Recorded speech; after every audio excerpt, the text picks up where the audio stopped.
All right. Some of these changes make me want to cry. Okay, well, let's see what they are. You guys know the gist with these. I go through the PvP forums or the PvP stuff. If I miss anything, let me know. Like I said, I only scrolled through this once on my phone, and yeah, I didn't look at everything. I'm going to miss some stuff like I always do, and let's scroll through and look at the interesting things, and yeah, see what's gonna happen. I guess PTS is down tonight, and it'll be up tomorrow. So maybe I'll do a stream later this week, depending on my second COVID shot and how I feel, and maybe we can go through some of that stuff too. If not, I'll just do videos and, you know, do the normal stuff. So got base game, all these sorts of things. New zone Blackwood. Interaction and customization, cosmetic. I mean, we know about cosmetics, but I'm just not a cosmetic endgame player. Can't really care too much about that. Rock Grove Trial. That's pretty cool. New item sets. All right, let's jump into these. Templar Rune got some changes. I saw that. Your Stamcrow sucks, bro. Hurt my feelings today. Did the streams drop? It better not have. Can you guys still hear me? We good? I think we're good. Endgame housing got buffed? Yikes. Alright, yeah, you might just need to refresh, man. Alright, new item sets. We got Frostbite, which is the light armor set. Spell damage, spell crit, spell damage. 2, 3, and 4 piece is already pretty nice. Increase your damage done with frost abilities by 6%. Increase your damage done against chilled enemies by 4%. Increases your damage done against enemies afflicted with minor brittle by 2%. So you can have up to 12% more damage done. If you get all these buffs. What procs minor brittle again? I can't remember.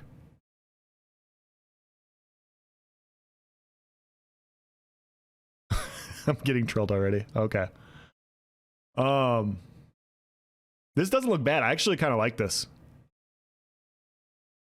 Holding a Frost Staff. Chilled with Frost Staff equipped. Okay. Yeah, this actually looks really good. I actually like that set quite a bit. There is a Malacath nerf coming in the future, so it's going to be interesting to see because, yeah, I mean, minor brittle doesn't really matter if you're wearing Malacath, which is, you know, that's what everybody was wearing before. So we'll have to see how that kind of adjusts, but this set on its own is pretty interesting. I actually kind of like it. Magnet abusing set. Okay. All right. Deadlands Assassin, medium, weapon damage, max stamina. 200 weapon damage for the 5-piece. So that's more flat weapon damage than Hunting's Rage already. And then dealing damage to an enemy within 10 meters of you with a heavy attack causes you to throw a cone of knives, dealing physical damage to enemies hit. If an enemy hit has 50% health or less, they also take additional bleed damage over 13 seconds, and it scales off the higher of your weapon or spell damage. Holy crap. Okay. Dealing damage to an enemy within 10 meters of you with a heavy attack causes you to... Okay. So it'll be interesting to see how this procs, because the first thing I'm thinking of obviously is a Nightblade. So if I do full heavy attacks from stealth all the time, and if my heavy attack surprise attack lands first and they drop below 50% health, is this basically like an... This could be really interesting. We obviously don't know what the dot is going to be. They say it in here. The physical and bleed damage values are not included in this patch note as they scale with your weapon or spell damage. So we don't know what the tooltip on this is, but this is a very, very interesting set. This is a lot of weapon damage on its own. It's a solid standalone set before you even get to the proc, in my opinion.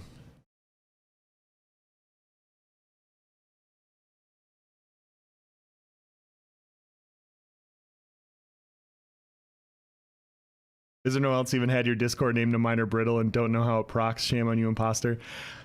Yeah, that was a long time ago. All right, when they came out with brittle, Malacat then became popular, and the entire major minor brittle got launched out of my head. Okay, my entire ESO life revolved around procs like everybody else, Simon. Okay, so I need to be cut a little bit of slack on that in that regard. The trial heavy set is going to be ridiculous. All right, we'll have to check that out. Mr. Ease, what's going on, man? Bog Raider, heavy armor, maximum magicka, maximum health, maximum stamina. When an enemy you've recently damaged dies, gain 10 ultimate, increase your health recovery by 1156 for 10 seconds. This effect can occur once every 10 seconds. Heavy armor. I mean, 2, 3, and 4 piece is always nice. I don't like it. See, the problem with this set is it can't really reliably be backbarred. It has to be front barred or double barred. It's not the greatest set for double barring, especially with the way the current meta kind of is. And it can only happen every 10 seconds. So it's 10 ultimate every 10 seconds. I mean, the health recovery isn't bad. Don't get me wrong, the health recovery isn't bad. The ulti-gen is... There's better ulti-gen sets. There's easier to proc ulti-gen sets. Sneak preview for those of you guys that are going to be watching this on YouTube. Health recovery is halved in PvP, so this 1156 isn't as good as it looks. So from a PvP perspective, I don't think this is a great set. Smithy, what's going on, dude? Else is a brain dead player. Yikes. And I read that out loud. Yikes. Execute said I consider it being useful. Ball groups could get some use. Okay. Yeah, I mean, it's either got to be front barred or double barred, and that's the problem. And I think there's just better sets. It's not bad. That's a 1 out of 5 for me. Yeah, that's kind of where I'm at. Who needs alt regen? There's better alt regen sets. There's that bash sword. There's that bash set that works for up to 12 members. There's obviously my long lost love Arcasis that I get to wear next patch. Daedric Trickery. Yeah, all those sets should give more ulti gen. So yeah, I mean, I don't know. It's not bad. I just think there's better sets. Hissed Whisperer, 129 health recovery, stamina recovery, magicka recovery. It's a crafted set. Dealing damage with a light or medium attack, heals you for 318 health and restores 318 stamina and magicka.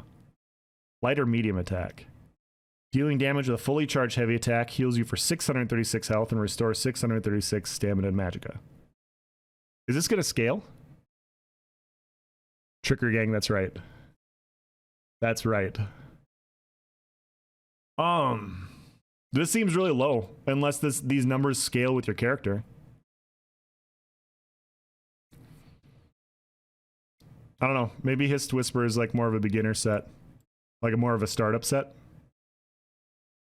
Heartland Conquer. A lot of people were talking about this one. Weapon and spell damage. Max magicka. Max stamina. Increases the effectiveness of your weapon traits by 100%. This does not affect ornate or intricate traits. Holy crap. Okay, so if I'm reading this right, if you're running the sharpened trait, you just basically get the 5-piece sharpened. What's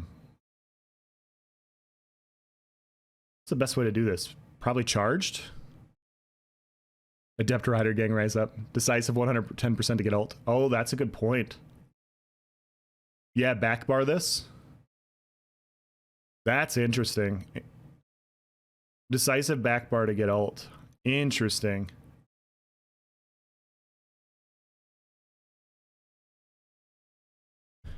That's super interesting. First thing I thought of was charged. Shields are not affected by Heartland Conquer as they use armor traits. Okay. Training OP. Yeah.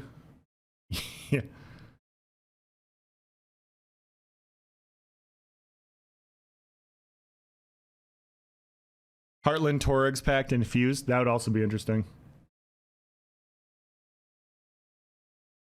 That'd be very interesting. Diamond's Victory. Coming back. Coming back. 129 weapon and spell damage, 657 critical chance, 129 weapon and spell damage. Dealing direct melee damage grants you range. Okay, so they did say this set's currently going through some design tweaks that will be implemented in a future PTS patch. I don't think we really need to look through this one. I don't want to give this one time because it's going to get reworked anyways. But yeah, it's got this weird thing where if you attack from range, you get a bonus to your melee damage.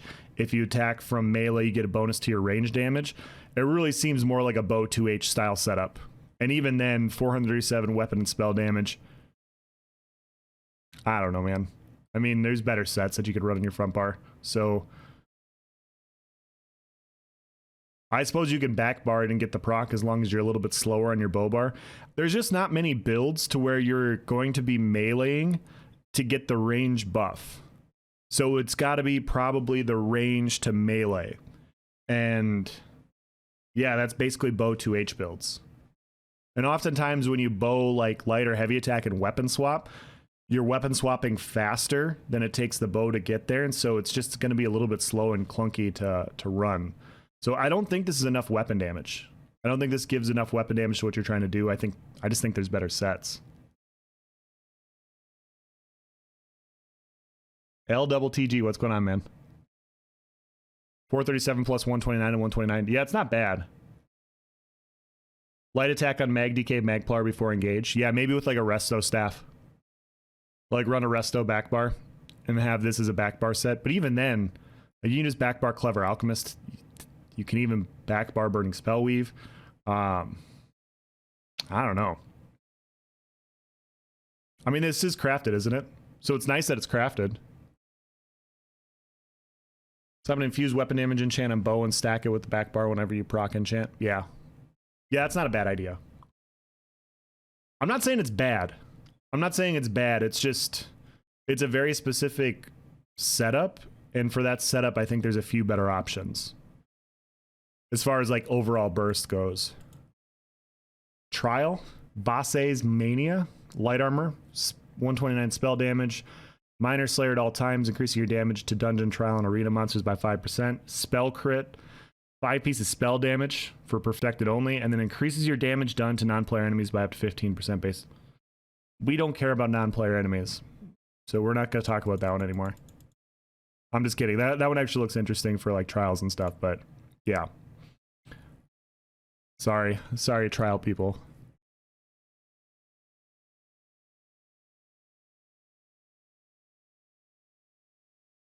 Heavy armor trial set's kind of crazy. All right, we're getting there. Stone Talker's Oath, Light Armor, Magicka Recovery, Minor Aegis, Magicka Recovery, Maximum Magicka. Your fully charged heavy attack places a soul bomb on your target that charges as the target takes damage. After 10 seconds, the bomb explodes, restoring 5% of the damage received as stamina and magicka up to 2240 stamina and magicka to 12 group members within 16 meters of the explosion. It's expected to occur every 10 seconds. 2240 stamina and magicka every 10 seconds. So it's the equivalent of what, 1,000? Sorry, divided by... So the equivalent of 400-ish stamina magic recovery, 410. Am I doing my math right? Sorry, hold on. 1,100. Stamina and magicka.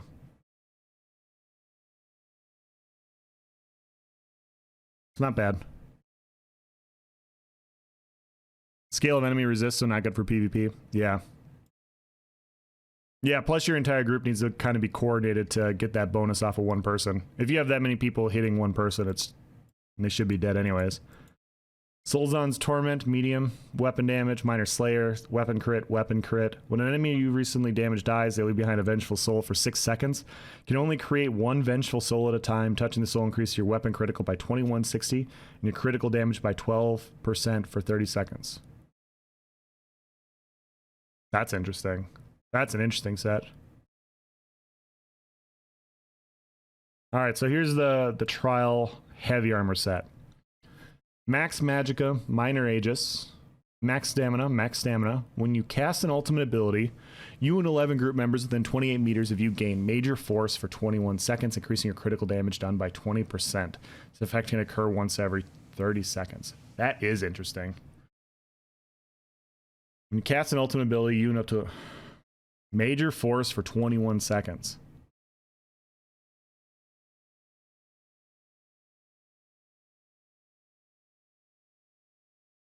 Yeah, this looks super interesting. Okay, sorry. I'm trying not to pause while I'm streaming because this is what I do when I'm reading stuff. I mean, the first thing I see when I see this is like a healer. You can stack it with Jorvold. Yeah, that's even more ridiculous. When I'm looking at this, I'm looking at it as like a back bar. I mean, you could front bar whatever set your ultimate is on, but I'm looking at this as like a healer. Whatever healer you have, whatever ult you drop, you're typically the one that can go first. And so if you go first with your practice incantation or your negate or whatever, you're the first one in and you give them major force. If your group's running Acuity, I mean, that could be a lot of fun. I mean, crit chances, so the problem is crit chance is so low. So I feel like if you're going to run this, you almost want to synergize it with Acuity. I think. I'm not saying you can't. I'm not saying you can't run something else, but I mean that's the first thing I think of is you want that 5 seconds where you're going to get all this multiplier and people are going to go back to not stacking as much critical or crit resistance. It's going to be pretty nice. Almost old Major Berserk with Acuity. Yeah. Yeah, this is super interesting. Yeah, good. I think it's definitely a support build that runs it though. I think that's the best way you do it.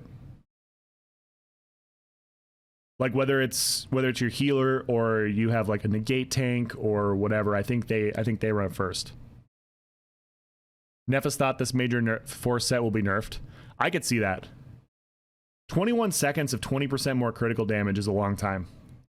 I mean, and if you can buff it with Jorvolds and you can get a 40%, Jorvolds is 40% more, right? I'm pretty sure it is. So you can get another 8 or 9 seconds on top of it. So you're going to have 30 seconds of major force with this. This effect can occur once every 30 seconds. So yeah, I mean, I could see it like in a trial situation. You could probably have pretty close to 100% uptime with this. Sounds interesting. Woos, what's going on, man? Warden can use tree ult every 30 seconds? Exactly. Thought you were lying about the stream? Man, I don't lie. I troll, but I don't lie. All right, let's get into the Antiquities. I'm pretty excited about a few of these. And not because I think they're OP, but I'm interested to see how they function as far as like more sets go. Red Eyes, what's going on? All right, first one, Gaze of Sithis. Heavy Head. So we're starting out pretty big here. One piece adds 5,000 maximum health. One piece adds 500 health recovery, which is halved. One piece adds almost 11,000 armor. So this is basically the Pariah 5 piece in a one piece. It's also more than what Plague Doctor is in the one piece. So it's 2 different 5-piece sets. It's also Beekeeper in the one piece, but it reduces your block mitigation to 0. You cannot block with this set. That's a lie else? Yikes. Oh no. We might have a small baby meltdown here. We'll see. This is really interesting. Reduces your block mitigation to 0. So first of all, sword and board builds can't run it. The first thing I thought of when I saw it was bow 2H builds. Like a lot of well-fitted style builds. You're going to be able to stack health. Being able to get this much health and armor with 0 block mitigation. Block mitigation doesn't matter as much when you're on a bow build. I also saw it for like Magsorks or Resto Destro builds. Just because your health can scale, like you can scale your shield size more. That 10,000 armor is going to carry quite a bit. You're not blocking a ton when you're running Resto Backbar. The big sacrifice though is it's a helmet. And so you can't run like a set like Balork, which is really nice, and the other powerful monster sets. The nerf to procs, people may invest more into direct damage, which makes block more valuable. Yeah. Well, if they go, and that's the big thing is, if they go into more direct damage, the more direct damage, single target direct damage abilities are easily dodged. And the direct single target abilities, Stand Blades just kind of laugh at. Most bow 2H builds laugh at it. Yeah, you could still block CCs, it's just the damage mitigation that's removed. Yes. So you're just going to eat everything. You can't block when you're running this. This is the new Bloodspawn. This is a crazy... I mean, I was talking about this in the Discord. It was kind of funny that, you know, each mythic has a kiss curse. Like if you run this mythic, you're missing out on this. If you run this mythic, you're missing out on this. It's funny that the biggest curse of this mythic is you can't run a monster set. Like no blocking is one thing. Like that's definitely a huge, that's going to impact a lot of builds, but just basically you can't run Balorg, you can't run Malabeth, you can't run Engine Guardian. There's a lot of really good monster sets that I think a lot of people will just turn away from this one piece just because the monster sets are so good.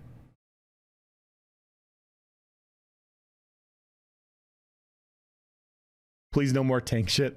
I got some bad news for you, Woozle. Got some bad news. We have Pariah and Plague Doctor and Beekeeper in a one piece. This is gonna be nasty on a Magsork. Like, I think this could be very nasty on a Magsork. Having this kind of armor slapped onto Hardened and Harness Magicka, Hardened Warden, Harness Magicka is really nice. Like really, really nice.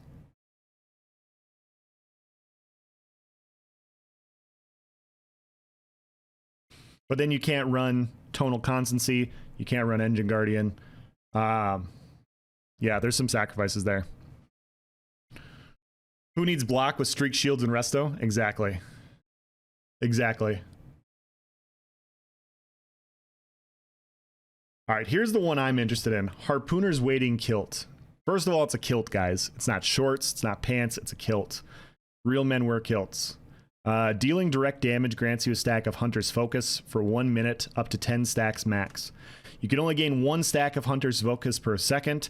Each stack of Hunter's Focus increases your critical chance by 119 and your critical damage by 2%. Taking direct damage removes 1 stack of Hunter's Focus. Removing Harpooner's Waiting Kilt removes all stacks of Hunter's Focus. So, first of all, the numbers, you're going to get just under 1200 critical chance.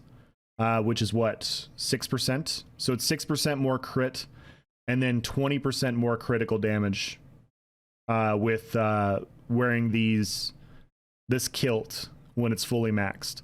The biggest downside that we already talked about in the Discord before is Volatile Armor. Volatile Armor returns direct damage every time you fight, like every time you're fighting a DK and you hit them with something, it's returning Volatile, which should be direct damage back. And so you're going to have issues. Like if you fight a DK, this is just neutralized. So if they don't adjust that, this set will not be good in PvP. And honestly, this looks more like a PvE set. But yeah, that's a big problem in PvP if that one thing is not adjusted.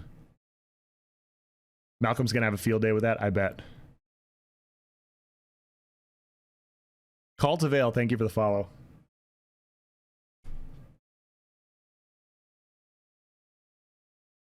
Yeah, it's interesting. I mean, I'm very intrigued by this because 20% more critical damage is a ton. And Nightblades are already stacking a ton of... I mean, you guys know this. You're in PvP too. Nightblades are hitting very hard. So being able to hit 20% harder on your crits that you can guarantee is pretty strong. I'm going to have to step away for 2 minutes, guys. I got to go. The girls are having a small meltdown. But I'll be right back. Woozle, thank you for the follow, dude. Back here. There we go. All right, I'm back. The wife just came back, so she's got them now. Yeah, the way it stands right now, it's not a great PvP set. It's just not. But it could be interesting in like a dueling situation as long as the Volatile Armor thing's going to be weird. If they don't do anything about Volatile, I just think this is going to be a PvE set, and then that's just all you do. So how's everyone doing? I'm talking to chat. Not me. I'll move on. Death Dealer's Feat. Gain a persistent stack of escalating feat every 2 seconds you're in combat, up to 10 stacks. Each stack of escalating feat increases your maximum stamina, health, and magicka by 150.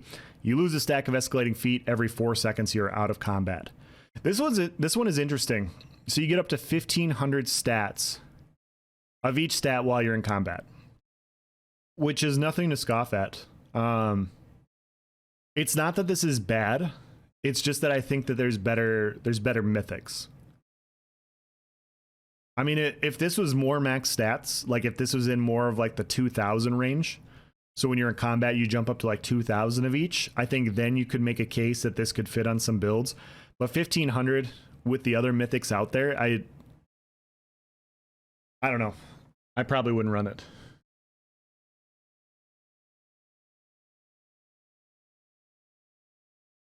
That seems pretty lackluster compared to the first mythic. Yeah. Yeah, I mean, 1,500 isn't bad. I just think it should be more if you're going to make it close. Gadinoi gave out 1 gifted sub. Thank you, man. Thank you for the gifted sub, dude. I appreciate it. All right, we got Shapeshifter's Chain, which is a necklace. Reduce the cost of your transformation ultimate by 15 ultimate abilities by 15%. While transformed, increase your maximum health, stamina, and magicka by 12/16. This is a strong one. This is a pretty strong mythic. 15% reduced cost of transformation ultimates is quite a bit. 3-piece trainee, yeah. Waiting for a mythic to play the game for me. See, okay, so I don't know. I haven't read all this stuff in the future, but the 2 most powerful ultimates, in my opinion, are Clown Form and the Vampire Ultimate. And it's not that they're like super powerful from a damage dealing ability. It's just basically when you get into them, they reset the fight, right? So they reset the fight. You jump up to a ton of health. You're really hard to kill because you have so much health. The Vampire Ultimate heals you. I think the Necro Ultimate also heals you. I can't remember. I'm a bad Necro. I'm sorry. Those 2 ultimates just reset fights and they just cause you to not die. So this 15% reduced cost in a 1-piece is a lot. That's a lot. And then on top of that, you get 12/16 more max health, stamina, and magicka. So this one, when you're in this form, you almost have the same mythic power as this one. So this is just a part of this mythic, which is just slightly less than this mythic. And obviously this is uptime differences, but yeah, there's ways to have really good uptime on Clown Form. Set effects: Werewolf Transformation, Blood Sign, and Bone Goliath. This isn't going to be great for Werewolf. I would not run this on a Werewolf. Once you're in Werewolf, you should be able to keep it up pretty much the entire time. So there's no point in dealing with the unless you're running like solo Berserker Werewolf, then maybe this is good. But like if you're running the White Wolf like everybody else does, there's no point in running this mythic. In my opinion, of course. Clown Form, yeah. Ascended Goblin does slightly heal. I thought it did. I thought it did slightly heal. So yeah, the big thing with this is this mythic coincides with 2 of the most problematic, most powerful. We can debate whether or not it's problematic, but 2 of the more powerful ultimates in the game. And this mythic's going to be used quite a bit. I guarantee that. New Antiquities. New Antiquities defined in Blackwood. Okay. We got a Tidal Canoe for Antiquities.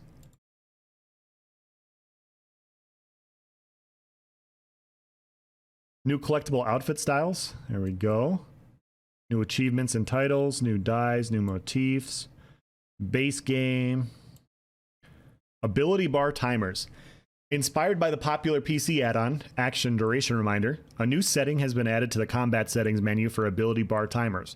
When enabled, using an ability will display a timer over that ability's icon, corresponding to the duration of its effect.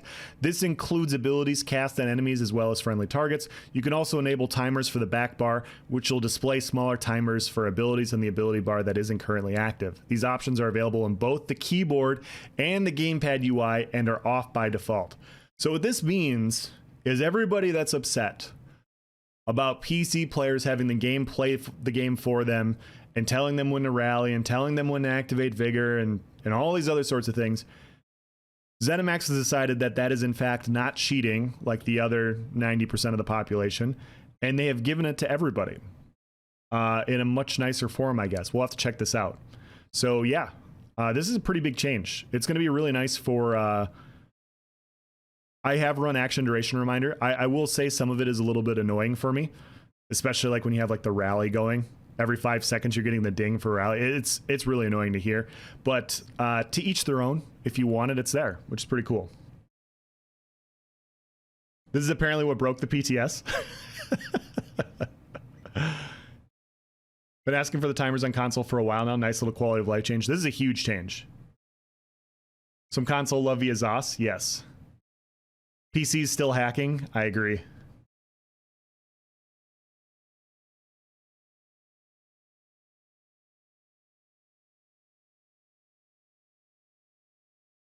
False God proc annoys you more? Okay. It's a nice change to shut up some people. Yeah. Yeah, that argument's never made sense to me. That the game plays itself for you. It's like, dude, if you have the little buff tracker on the bottom, it's telling you when to activate your rally. Like when it disappears, you should be reactivating your rally. The action duration reminder does the same thing, but in a nicer form. You know, it's like going to work in a Chevy Pinto versus a Lamborghini. They both accomplish the same goal. One's just nicer. You can disable the reminder and keep the bars. Yeah, they're saying it's off by default, so you're gonna have to turn them on. New monster masks. All right, Zol the Ever Wakeful. This one's interesting. I'm already not excited about it, to be honest. 1 piece is max stamina. 2 piece, when you break free, you release a wave of Watcher energy, causing enemies within 8 meters of you to become feared for 3 seconds. You also gain 34 weapon and spell damage for each enemy hit, up to 6 enemies for 7 seconds. So 200-ish weapon damage. So you can have 200 weapon damage off cooldown with a 2-piece, which isn't bad. It's not bad at all. And you fear enemies off a cooldown. Like in a 1vx situation, you always have a Templar or somebody just spamming Javelin at you. The fact that you can drain their stamina in the same way that they're draining yours can be valuable. The problem with this is, though, is you're not going to be able to coordinate like a CC. You're not going to be able to coordinate your burst as well.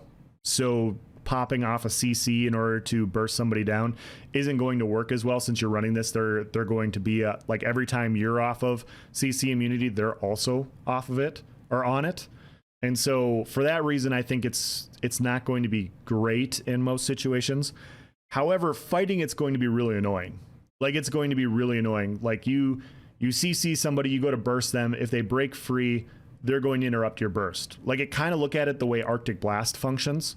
You know, like if you're moving in on a Warden and you're bursting them to low health and they hit their Arctic, after 3 ticks, they're going to CC you. Like Arctic Blast is so powerful because it CCs you mid burst and it gives them that time to get out of execute. And so this is going to do that every 7 seconds, in my opinion. I want to activate my rally now just because it told me to.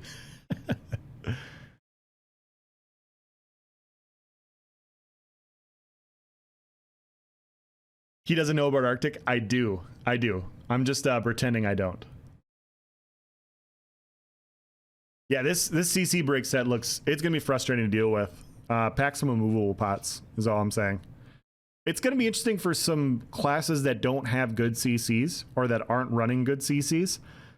Maybe you're gonna want to run this just to drain resources, and so that way when you go into your whatever you're gonna go into, you're just draining resource a little bit better. Immolator Char, my bad. 1487 armor, 2 pieces max health. When you take damage while below 50% health, gain immunity to immobilizations, snares, and crowd control effects for 10 seconds. This effect can occur once every 40 seconds.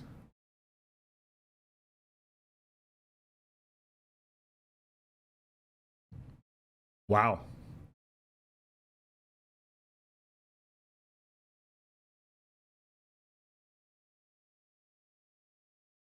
You gain immunity. When you take damage while below 50% health, gain immunity to immobilization, snares, and crowd control effects for 10 seconds. So 25% uptime. That is a strong buff. Immunity to mobilization, snares, and crowd control effects for 10 seconds. That is a very powerful buff. Very, very powerful. While below 50% health, effect can occur once every 40 seconds. Look at this set. JTK, what's going on, man?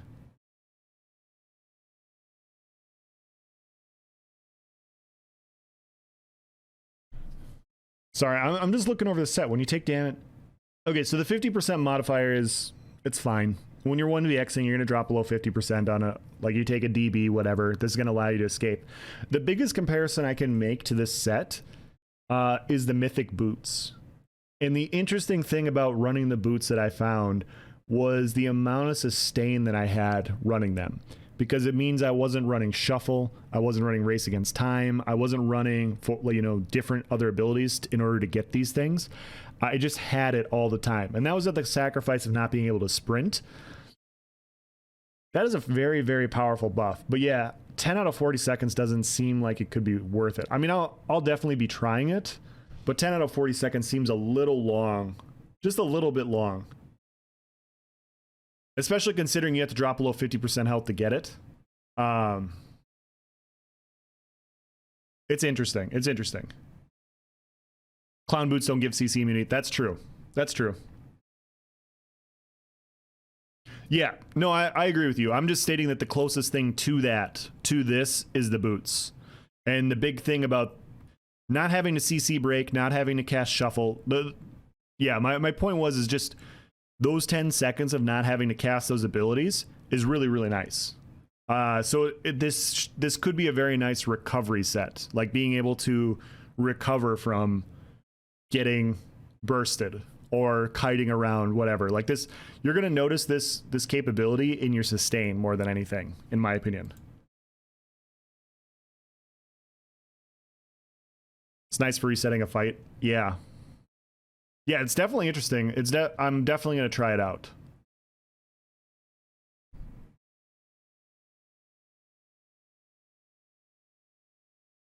Probably buffed by the CP passive that increases CC immunity. Chain it with immovable pots and you're CC immune over 60% of the time. That's a good point.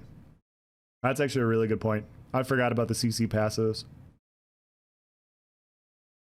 Yeah, that could actually be really good. We'll definitely have to try that one. Glorgolok the Destroyer, maximum health. While in combat, each second you stand still grants you a stack of Flesh Fortress, up to 10 stacks. Each stack increases your armor by 380 and your critical resistance by 38. Each second you move removes a stack of Flesh Fortress. Exiting combat removes all stacks. Using charge and teleport abilities do not remove the stacks.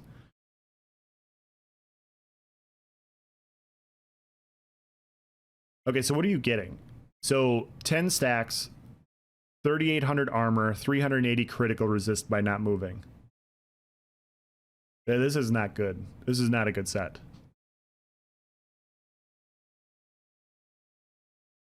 Templar run set, yeah.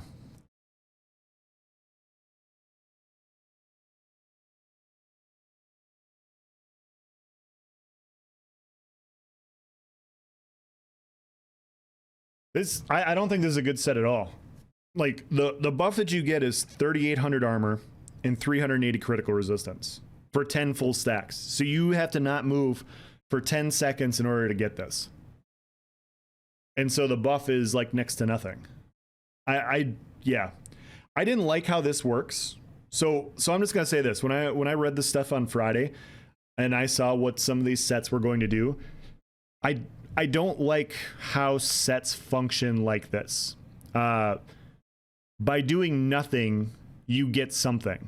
So if you don't move, like dodge roll or move a little bit, you know, use your surroundings, you gain resistances and critical resistance. I don't like sets that function this way. And so I'm happy that this is a lower value.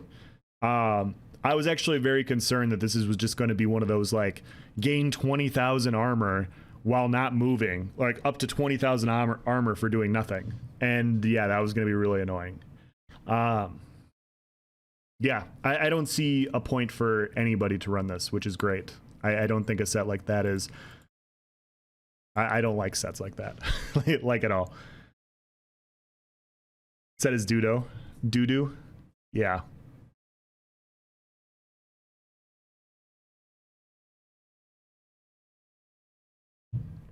Watch them buff it. No, guys, this set's really OP. We need to nerf this. All right.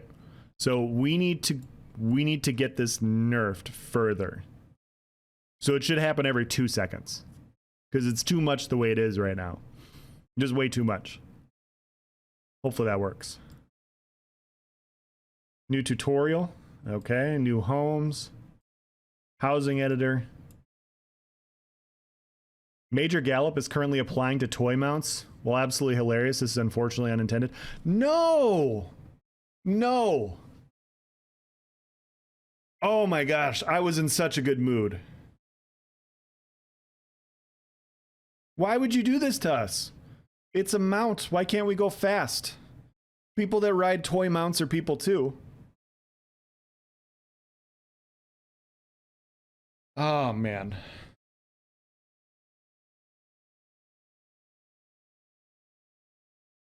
I can't kill him because he refuses to play the game. Yeah. Yep. I'm not happy about this one. So I have a toy mount that I really, really enjoy, and the fact that it was semi-functional with Major Gallop was fantastic. Yeah, now I just can't use my toy mount anymore. Rest in peace, stick horses. Yeah, what a shame. I'm gonna have to abuse my stick horse for the rest of the month and a half that we don't have it. What's with that heavy set that has 4 different one pieces that didn't make sense to me? Are you talking about the mythic one, JTK? Not my horsey mount. I love my stick mount. I'm not even joking. Like, the stick mount is so much fun. Like, can you imagine being in a group and you see like 2 or 3 people roll up on stick mounts? You're like, God damn, these guys must be badasses because they don't give a shit about anything. Like, they don't care.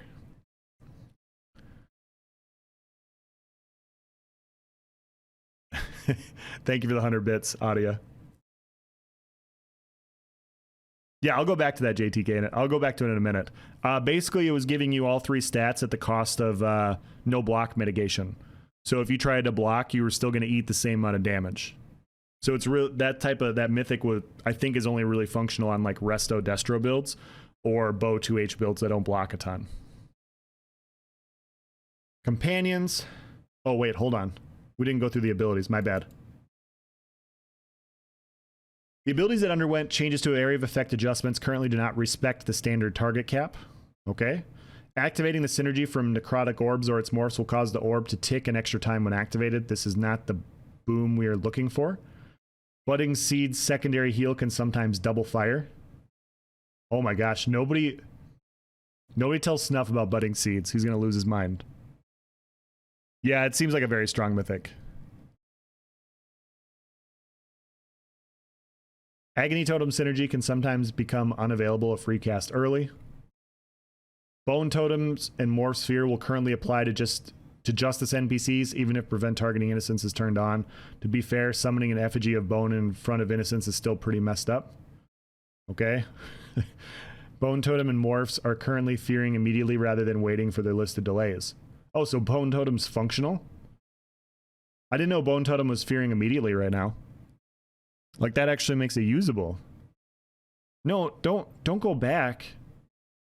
Like, have it work on cast. Please have it work on cast. It's way better that way. I don't think anybody's upset about Bone Totem working on cast. Real men use stick mounts in place to MDK? That's true. They're lying? Dude, I would think that my buddy Woozle would know if Bone Totem was working this way. Misform and its morphs will currently remove existing CC immunity when you stop channeling, even if they have a duration remaining. Okay.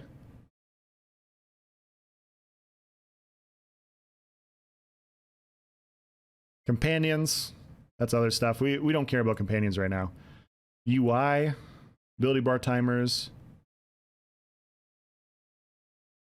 Abilities that have stack counts associated with them, such as Grim Focus, do not currently display the stack count yet. All right. Abilities that swap icons based on a criteria, such as Grim Focus again, aren't currently undimmed during the swap, so it's inadvertently more difficult to see. Okay. Are we gonna get those then, or is it that's just the way it is right now? Crafting economy, UI. I like most of these changes. The stick mount is really messed up though. But if my biggest complaint is stick mount, I think we're doing pretty well. Combat and abilities. All right, let's check chat here. So good action duration is going to be built in. No, if I was console player, I'd be so happy. Yeah, it's a very nice change. Like a very nice change, I think.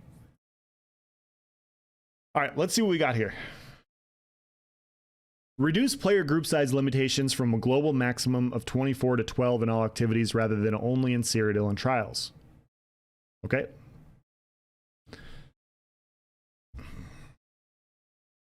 In all seriousness, with this change, it can go back to 24 people.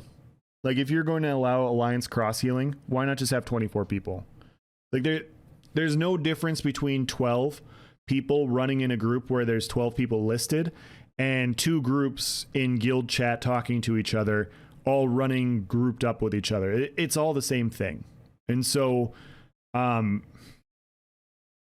just seems like a semantic change. And so, in my opinion, like, if you want to give large group players the ability, like if cross healing isn't a problem, then 24-man groups shouldn't be a problem. Like, I disagree. Like, I don't think cross healing should exist, and that's why 12-man groups is appealing. But allowing cross heal, like, either have 24-man groups in cross healing or have 12-man groups and no cross healing. Like, I don't care. It's just like this in-between thing. It just does. It's not accomplishing anything. You have the large group players that are upset because they can't run in a 24-man group. And you have everybody else that's played for a while that goes, hey, this isn't really doing anything anyways. So what's the point?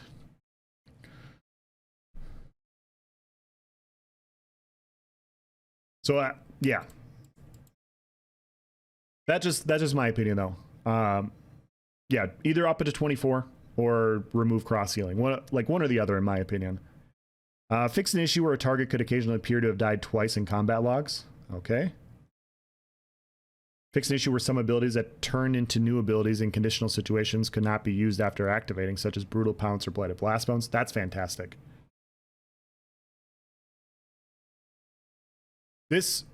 I had a really hard time. I know I'm going to get yelled at in chat, but when I was playing Werewolf and testing stuff out, Brutal Pounce was actually really annoying to use. Sometimes, because sometimes like you just couldn't gap close on them because it's at like the entire skill would disappear on your bar, and yeah, having a skill not function just doesn't make any sense. Blighted Blast Bones does the exact same thing. It's really frustrating also. Free Wheaties, thank you for the follow, man. Hope you're doing well, dude. Good, Werewolf should be annoying to play. I don't disagree. I'm just stating, like, skills should work. Regardless of how OP or whatever something is, skills should work. And you adjust the skills based off of them working, not saying, hey, this skill doesn't work, so it's balanced. But yes, I agree. He just called you free weenies? No, I did not. I did not. Fix an issue where the Atronach and Serpent Mundus stones did not apply to your out-of-combat recovery as well. Okay. Really? I mean, yeah, okay. I didn't know that. Fix an issue where the status effects that dealt the instantaneous damage or remove the caster from stealth, as well as failing to trigger events such as a target being under the effect of a status effect. Okay. Fix an issue where the guaranteed critical strike and bonus damage from attacks made while hidden and crouch would fail on many attacks. It will now properly grant a guaranteed critical strike on your next direct damage attack. Deals 46% bonus damage if a ranged attack. Well, what? Made while hidden and crouch would fail on many attacks. It will now properly grant a guaranteed critical strike on your next direct damage attack. Deal 46% bonus damage if a ranged attack, now magical and martial rather than only martial. What? So, guys, does this mean heavy attack builds are back? Like heavy attack mag blades? 46% bonus damage if a ranged attack from stealth? Oh, please tell me my heavy attack mag blade build is back.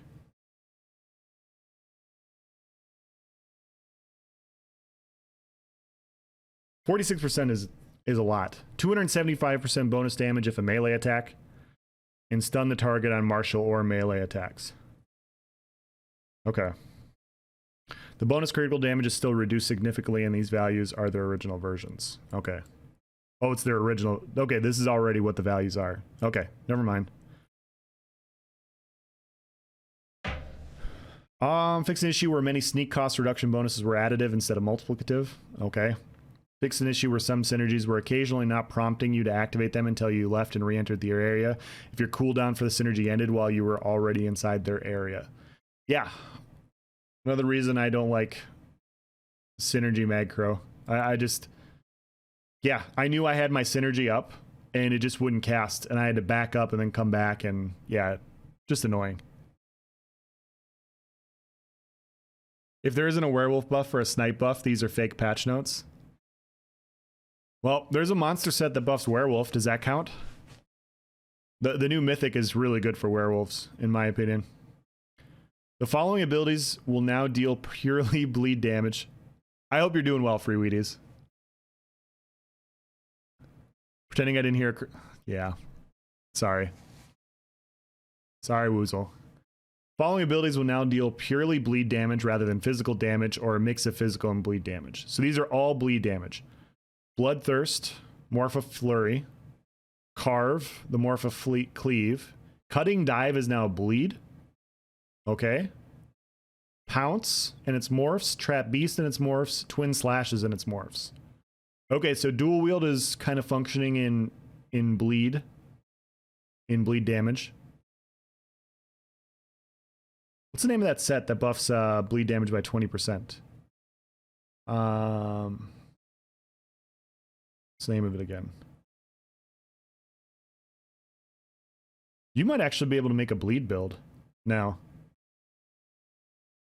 Blood Drinker, that's right. I'm thinking of Blood Drinker. Yep. Anyway, I gotta run. Love you all. Peace, my dude. Yeah, take it easy, dude. Have a good one.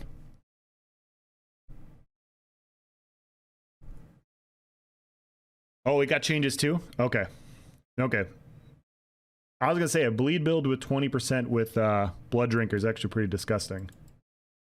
Bash's damage is now considered a weapon ability since it has a cost. Okay. That stacks into some other sets. Pummeling Goliath's Bash is now considered a player class ability. Really?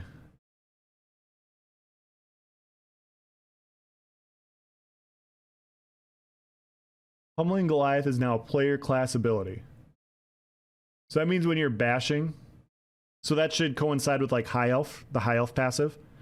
Other not as good sets right now, like Innate Axiom. Interesting. Very, very interesting. Remove visual and sound effects from each of the following ground effects to reduce battlefield clutter. Okay.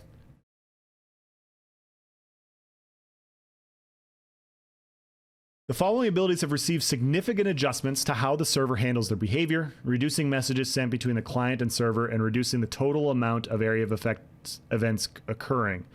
This will largely have little to no effect on their gameplay, other than improving the response time to entering or leaving the area of effect.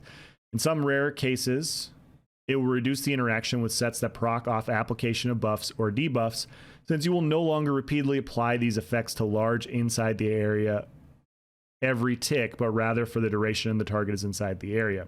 Their synergies, when applicable, have also been updated to be far more reliable to activate when in the area, and they will no longer persist for a short duration after each tick, allowing you to activate them in cases where they could fail or were already used, going on cooldown with no effect, or gaining their effects despite already being used. Okay. That was a lot. That was a lot. Sorry. Blood Altar and its morphs. In an instance where Blood Feast and Blood Funnel are both available, Blood Feast will now always take priority as it is stronger than Blood Funnel. Okay? Bone Totem and its morphs, Boneyard and its morphs, Cleansing Ritual and its morphs, both morphs of Dragon Knight Standard. So also fix an issue where the morph version of this ability failed to properly fire its synergy, Shackle, when activated. Lightning Splash, Necrotic Orbs, Negate Magic, Nova, Rune Focus, Spear Shards. Battle Spirit passive now also reduces your health recovery by 50%. That's a big change. Currently, health recovery is quite powerful in PvP environments as it bypasses the typical penalty of battle spirit with healing, enabling those with high amounts of it to easily recuperate tremendous amounts of damage passively, rather than nerfing health recovery as a whole and making it weaker in PvE, where it already struggles due to the need of more reactive healing in those encounters. We decided to utilize this to ensure it only sees the loss of power where it needs it. Thank you. That's perfect. That is a perfect change. Yeah, I mean, there are times where you're able to pump out 5, 6, 7k health recovery. Even this last patch with Beekeeper, I was running 5k health recovery. Like, Beekeeper and Endurance was getting me up to 5k. And I was just looking at him like, dude, if I get Troll King, if you put Troll King on here, I'm going to be jumping over 7k pretty easily. And 7k health recovery is a ton. Like, you don't need to activate an ability. You don't need to do anything. You're just there. Like Woozle said, like, you can just combine these sets, and then you combine the other stand there set, and like, you just get a lot of survivability by just being there, which just doesn't make a ton of sense to me. This is a good change. I like this change quite a bit. Plus, when you think about it, like, you can't stack magic and stamina recovery the way you can with health recovery. Like, you can't get 5, 6k stamina recovery, 5, 6k magic recovery. Plus the CP that gives the HP regen. Oh yeah, that's going to be halved too. Yeah, this is huge. This is a huge change.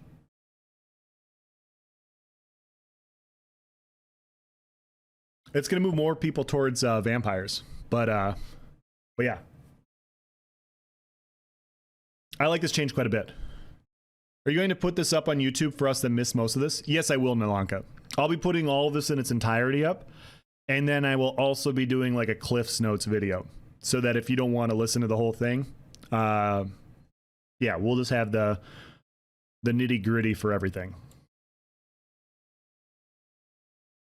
EV Zergling seething right now. They got the Arthur fist going.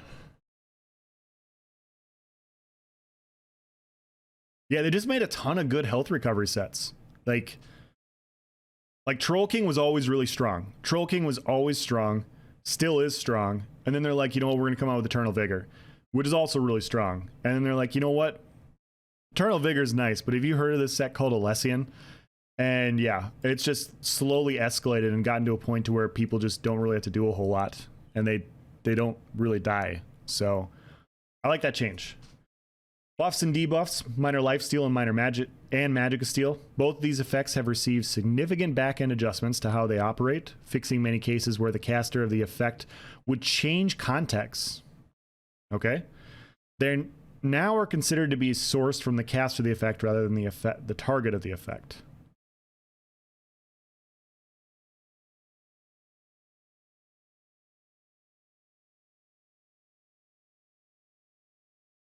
From the caster of the effect rather than the target of the effect. So, minor lifesteal will now exhibit the following behavior. Healing done from the caster of the effect. Healing taken from the triggerer of the effect. Critical strike chance and bonus of the triggerer of the effect. It will continue to not proc events such as healing caused as it is a proc event. Okay, so am I reading this right? Minor lifesteal and minor magic steal, this will only work towards the people that cast the ability. So is that right? So if other people want minor lifesteal or minor magic steal, they have to cast it themselves or proc it themselves.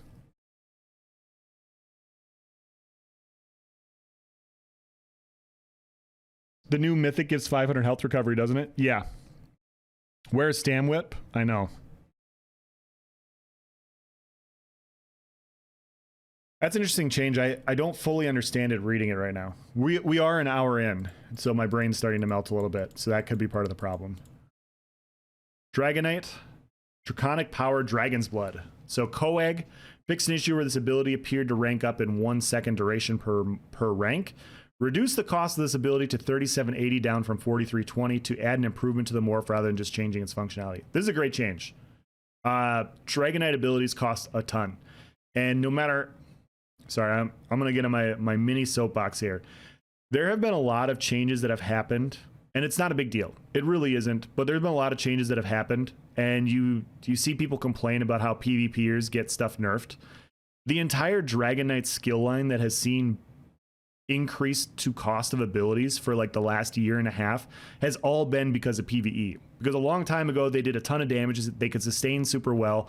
And ZeniMax looked at it and they're like, you know what do you got to do? Well, we make every single ability cost 5k. That's what we got to do. And so, yeah, it makes it... For a while, it didn't impact Dragon Knight, but in PvP, it really impacted Dragon Knight's functionality, because if your abilities cost that much, you need to build in more sustain. You can't stack as much damage. It was just a harder build to run. And so, yeah, these changes are quite nice. I like this quite a bit. Coag is really good right now, though. Like, the heal is really good.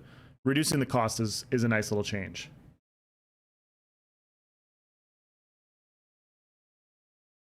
Elsewhere mag decay? Yeah, elsewhere mag decay was disgusting. Well, I don't know if disgusting is the right word. It was very good. There were stronger builds than mag decay at that point, but it was a very good at that point in time. Earth and Heart, Molten Weapon, Molten Armaments more. Fix an issue where this ability could fail to apply some of its buffs to group members. Okay. All right, Necromancer changes. Here comes Woozle. Boneyard. This ability and its morphs now last 10 seconds in total instead of 10 and a half. Oh my gosh, they nerfed Boneyard. It's completely unusable now. No, I'm just kidding. The synergy from these abilities now heal the synergy activator rather than the caster of the synergy source. Okay. Death Knell reduced the amount of critical chance granted from this passive to 2 to 4% per Gravelord ability, down from 5 to 10%. Holy crap, that's a big change. So Death Knell, that's the one where you get more critical chance based on if the target's below 25%, correct? So if they're below 25%, you get more crit damage. Minor Lifesteal now uses the stats, the caster, and the triggerer rather than be applied to a target. Okay, yeah, that's how I was reading it too, Simon.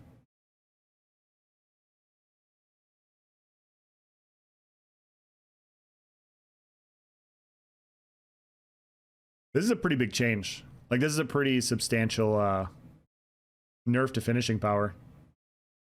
I'm not saying it's a bad thing. At least not for Stam Crows.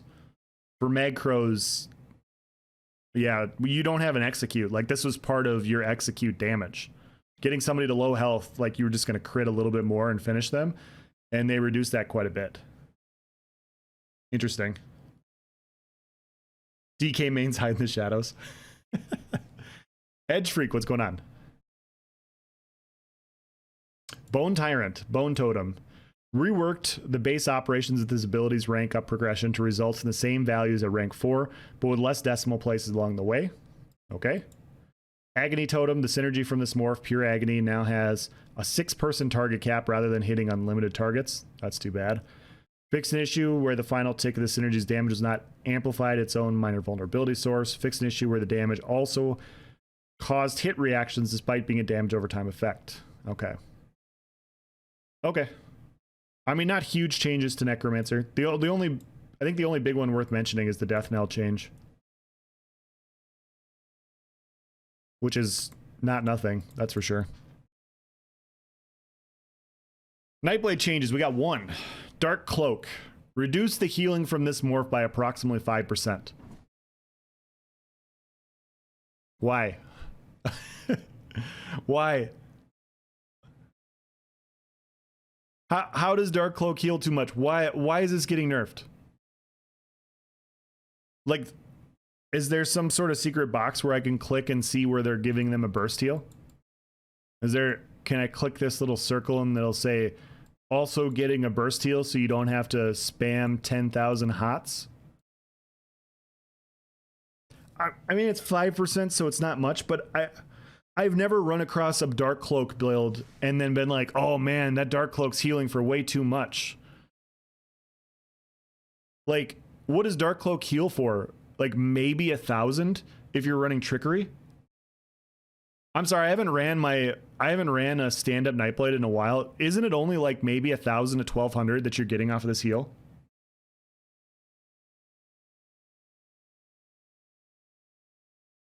Dark Cloak greater than Arctic Blast. I don't get it. I mean, I know it's a health-based heal too, but still, I don't get it. Like, out of all the health-based heals, out of all of them, Dark Cloak is probably the least problematic.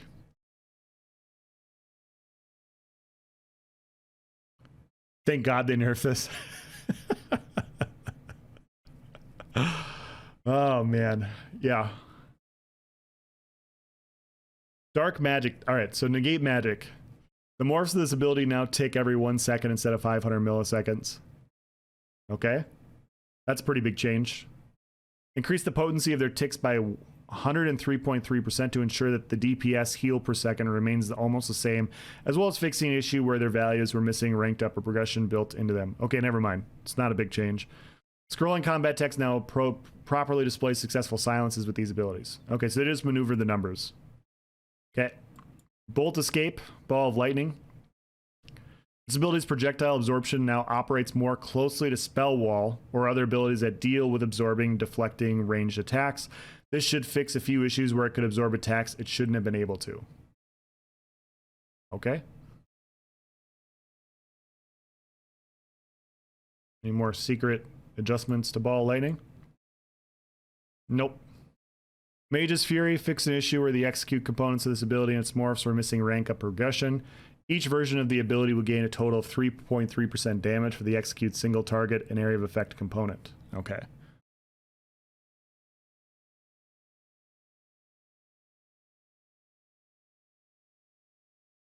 Okay.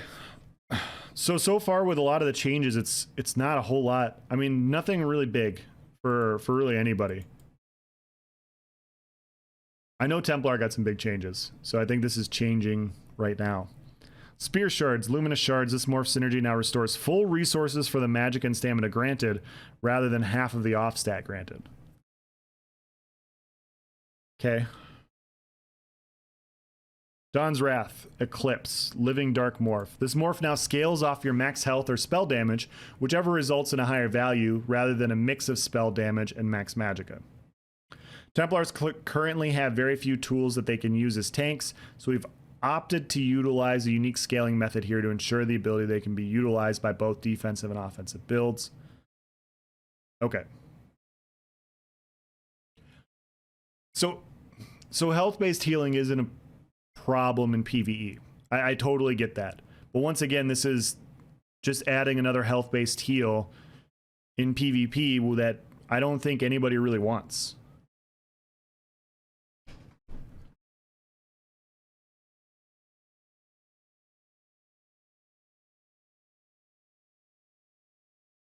Thank you for the bits, Rico. I don't get it. I don't get it. We'll have to see how much it scales and how powerful Eclipse is. Nova. The synergy from this ultimate and the Solar Disturbance morph, Supernova, now stuns enemies for 3 seconds, up from 2.5. Okay. Remove the target cap for the damage, major maim, and synergy damage, plus stun on all versions of these ultimates. Remove the target cap on Nova? All right. Let's go. Fix an issue where a major maim from these ultimates was applying twice, resulting in more damage reduction than intended. Okay. Solar Prism, the synergy from this morph, Gravity Crush, now has a proper radius of 8 meters instead of 10. Increase the damage of this synergy by approximately 14%. Okay. I think most people use the Solar Disturbance one, correct? I can't remember. Reduce the base cost of this morph to 225 down from 250. Shit. This ultimate now ranks up in duration of the major maim applied to enemies rather than damage done. Interesting. Major maim now lasts 7 seconds at base rank and ranks up to 10 seconds rather than 4 seconds at all ranks. Okay. Synergy hits 14% harder. Hey, Woozle.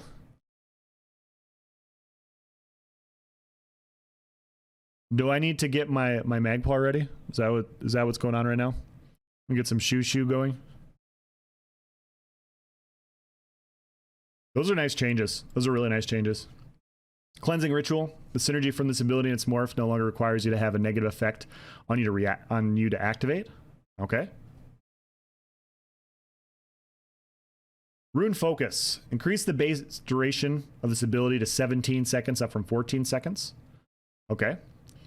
This ability and its morphs no longer grant you an additional 3,000 armor when standing in them, but instead you heal for 4.5% of your max health every 1 second when inside. It seems like a pretty big heal, no? So roughly 5%. So 1,500-ish every second while you're inside, so it's reduced by what, 60%? So 800, so 1,600 heal every second if you have 30,000 health. 1,600 every 2 seconds.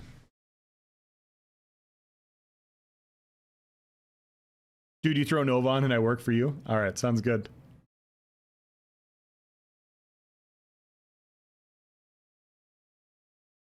Interesting. Channeled Focus.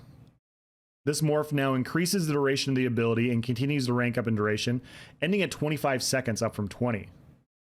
Okay, so nice cost decrease. Increase the magic restored per tick to 242 up from 240. Holy crap, guys, they just broke Magplar. 2 more recovery. Magplar is officially broken.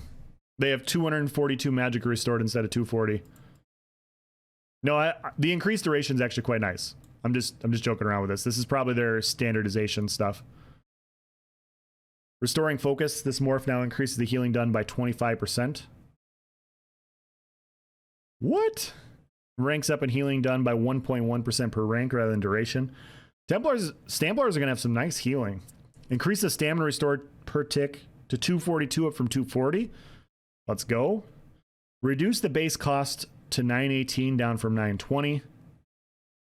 To ensure it meets the 15% standard cost reduction of stamina abilities. That 2 stamina may save your life one day. Just maybe. This is true. This is true. 242 is too much.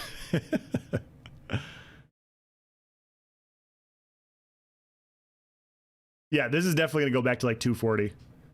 Like this is not meeting our optimization standard, so we're going to make it a nice round number. The 25% healing done on Stamplar, though. On this ability. Okay, so Templars aren't going to be as tanky, but they're going to have more healing. So which means that they're going to be easier to burst, but you really need to focus on your bursting. Interesting. Very, very interesting changes. Here it comes. Uh-oh. Warden. Winter's Embrace. Arctic Wind. Reduce the base heal of this ability and its morphs by 20%. And the heal over time from this ability and its morphs by approximately 17%.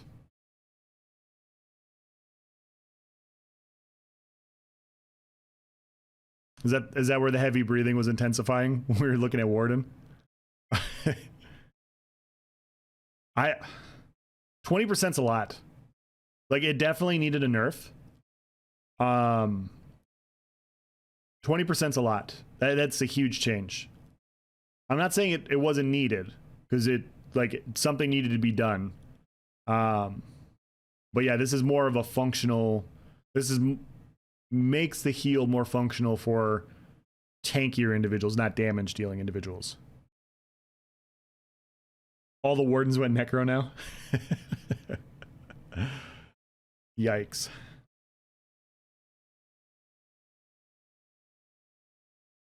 Bow Rapid Fire, which is the ultimate. Toxic Barrage Morph. Fix an issue where the damage over time from this ultimate failed to apply to targets that blocked the attack. Oh, cool. Oh, I got to Nightblade. They reduced our healing by 5%. They nerfed Dark Cloak. It's ridiculous. I'm just kidding. It's 5%. It's not. Yeah. It would have been fun to see a couple more things happen to Nightblade. And a few of these classes, to be honest. Destruction Staff, Elemental Storm. Fix an issue where this ability and smorts were not considered weapon abilities in some cases. Okay. Impulse, the flame variants of this ability and smorphs now better describe the behavior. Fix an issue where the tooltip cost of Impulse and its morphs were 3510 without the ability slotted. Their actual cost is 3780, which updates when you apply the ability to your bar with the Destruction Staff equipped. Okay. Wall of Elements, fix an issue where some versions of these abilities were incorrectly labeled as other versions, gaining or missing out on the contextual bonuses such as the 20% bonus damage from Wall of Fire. All right. Dual Wield Blade Cloak. Deadly Cloak Morph, this is the one that does more damage without Major Expedition. This ability now deals double damage instead of doubling the tick rate. Okay. This will result in a 9% damage increase, but will require you to stick to your target more and has less of a chance to proc other effects. Okay. Interesting. Lacerate. Fix an issue where this ability and Morphs were not considered weapon abilities in some cases. Alright. Flurry. Bloodthirst Morph. Fix an issue where the heal from this morph was not considered a dual wield ability or a weapon ability. Alright. Twin Blade and Blunt. This passive now increases your critical damage done with axes by 3 to 6% per axe rather than critical percentage by 2 to 4%.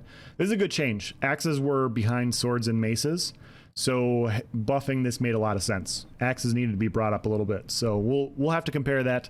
I don't know if that's strong enough, but it's better. Twin Slashes, Blood Craze. Fix an issue where the heal from this morph was not considered a dual wield ability or a weapon ability. Alright. What's chat saying? Dark Cloak was trash and they keep nerfing it. Yeah, it wasn't great. I've never had an issue with Dark Cloak, so. All right, One Hand and Shield, Shield Charge. Fix an issue where the bonus duration to the stun based on your distance could be carried over to another target if you immediately cast the ability. Okay.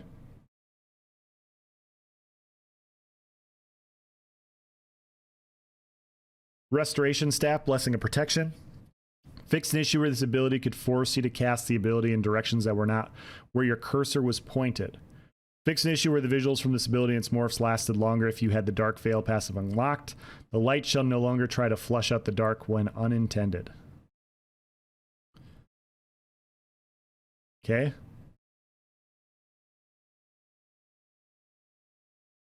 Okay. Panacea, the ultimate. Fix an issue where this ultimate's morphs were not labeled as healing abilities on their initial cast. Steadfast Ward, Ward Ally. Fix an issue where the ally targeting shield was not considered Restoration Staff ability. Alright.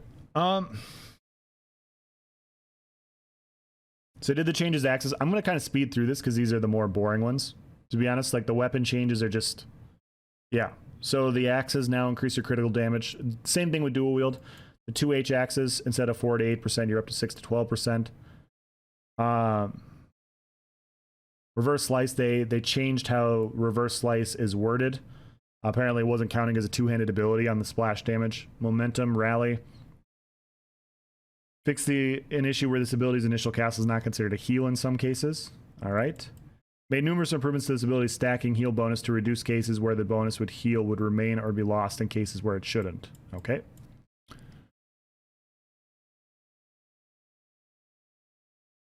Blessing and Protection 360 no scope. Vampire and Death, fix an issue where this passive did not work against many ground-based attacks such as volley. Oh no.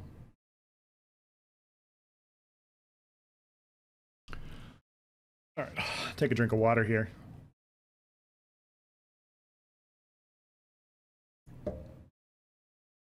Necrotic Orbs, this ability and its morphs now tick once every second rather than every half second.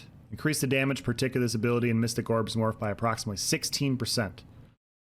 Decrease the travel speed of the orb so it's easier to land multiple ticks on low mobility enemies.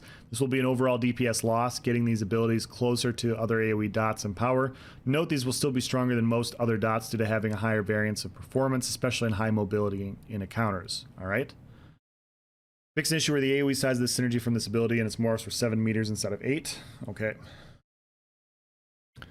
Alright, man, take it easy. You have a good one. Caltrops. Increase the damage per tick of this ability and its morphs by approximately 36%. Big buff for Caltrops. Will now deal damage equitable to a normal dot ability rather than being weaker than them. Between the changes to Caltrops and Necrotic Orbs, we hope to see less of a disparity in performance between Stamina and Magicka DPS. We already see many Stamina-based classes pulling slightly ahead to most Magicka in single target, but are quite a bit behind in cleave areas, which most of the game requires between boss encounters and elite encounters in dungeons and trials. By reducing the bonuses to Necrotic Orbs has from being harder to use and improving one of the universally accessible stamina AoE dots, we hope to lessen the delta between the two in regards of damage dealing. Makes sense. All right, champion system. We're getting there. I think we're about 3/4 of the way through.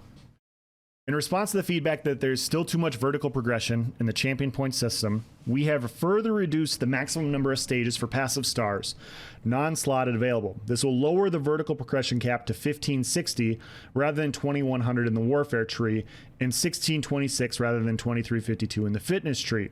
This will reduce the maximum power of the champion point system as well. Interesting. Okay, so when I read it on Friday, when they were doing these reductions, I thought it was going to keep the same values. It just was going to cost less CP to get to those values. So I thought that the CP was staying the same, but instead of needing the 2100, you only needed 1600 to get to max CP.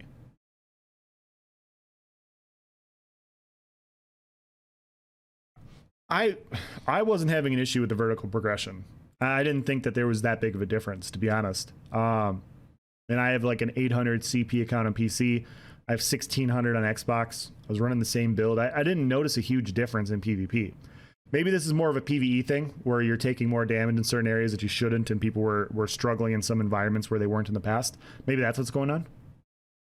But yeah, in PvP, I didn't mind at all. Glad they did this right after I spent a month grinding CP. Yeah, same. A lot of people thought that? Okay. All right, well, at least I'm not the only one that thought that.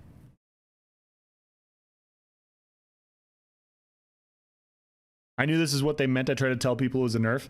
Yeah, I didn't think it was a nerf, but yeah, I guess it is. Angler's Instincts fix an issue where the effects of Arcane pickled fish broth and Angler's Instincts were not stacking together. Okay. That's crafting. We don't need crafting. I'm sorry. The following stars have gotten into 2 stages from 4 stages. I'm not going to read through these because I honestly don't know what they are off the top of my head. But yeah, I'm just going to highlight them. Following stars have gotten into 2 stages from 3 stages. I'll do a video going through these. We'll go into these individually. There's no point in saying like these stars have been reduced, but whatever star you have, if it has 3 stages, it's probably going down to 2. If it has 4 stages, it's probably going down to 3 or 2. So following stars have gone down to 2 stages from 5 stages. All right. Warfare, which is one of the CP areas. Holy crap.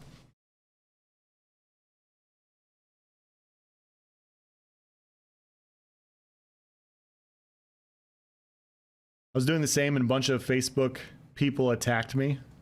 Uh-oh. When Facebook people attack. Enlivening Overflow. All right, so added 6 new stars, or in some cases returning ones, in this constellation.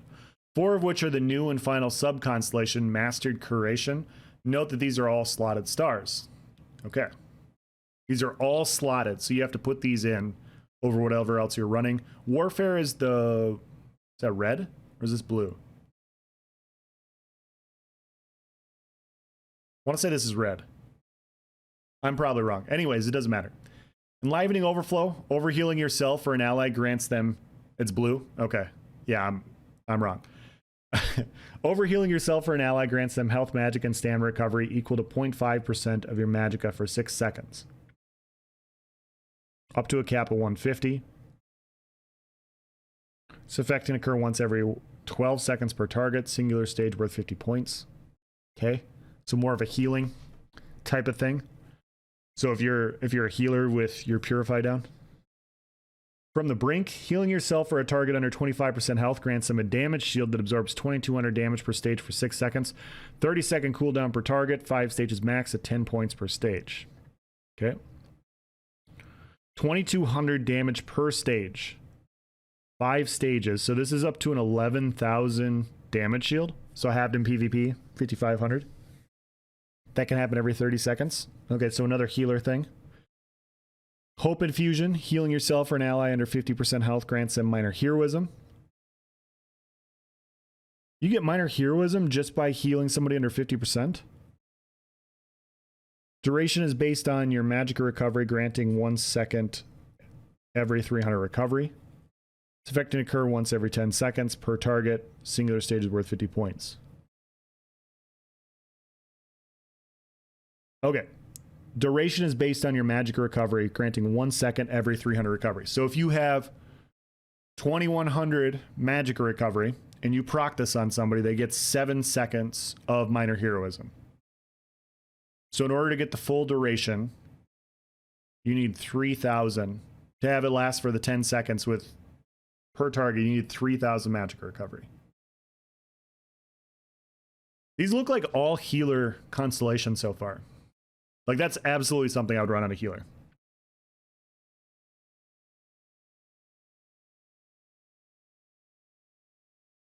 Minor heroism, though, too. That's really nice.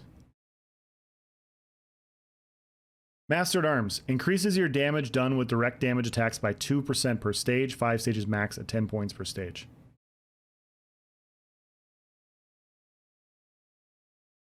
Don't they already have, like, a direct damage tree? What's the others? So you can double dip this now?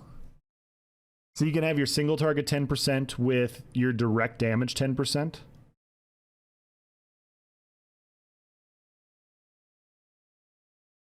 And since it's a percent, this should also buff procs, correct? Yeah, this is direct damage, so it's not single target. But yeah, like, most single target abilities are also direct damage, so that should double dip. But like, Whirling Blades is AoE, but that also counts as direct damage. So you can double dip a lot of these things. And so this should also buff procs by 10%. Correct? That's a big change. That's really nice.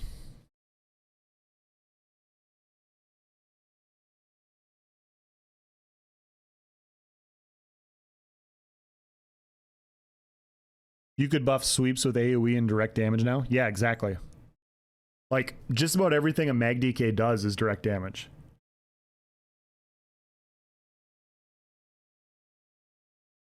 Direct damage is meta now. Yeah, this is a huge buff to overall damage. No, dots are not direct damage. There are some dots that have a direct damage aspect, Piotr. So, like, if you look at Poison Injection, the initial hit is direct damage. And so you would proc direct damage off of the initial hit on Poison Injection. Same with, like, Burning Embers.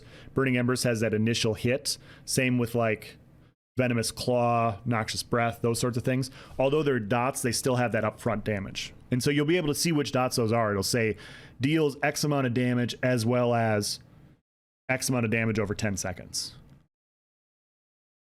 So not every dot has a direct damage aspect to it, but some of them do.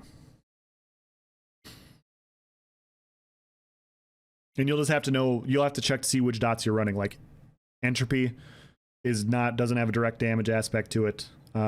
Soul Trap also doesn't. I'm trying to think of other dots that don't have that direct damage aspect. Those are just two examples. That's a huge change. This is a huge change in the CP tree. Stamps Arc almost all direct damage. Exactly. Yeah. Yeah, like, that's really nice. That's really, really nice. Salve of Renewal. When you remove a negative effect from yourself or an ally, you heal them and allies within an 8-meter radius of them for 1280 health per stage, 5 stages max at 10 points per stage. So 6k heal.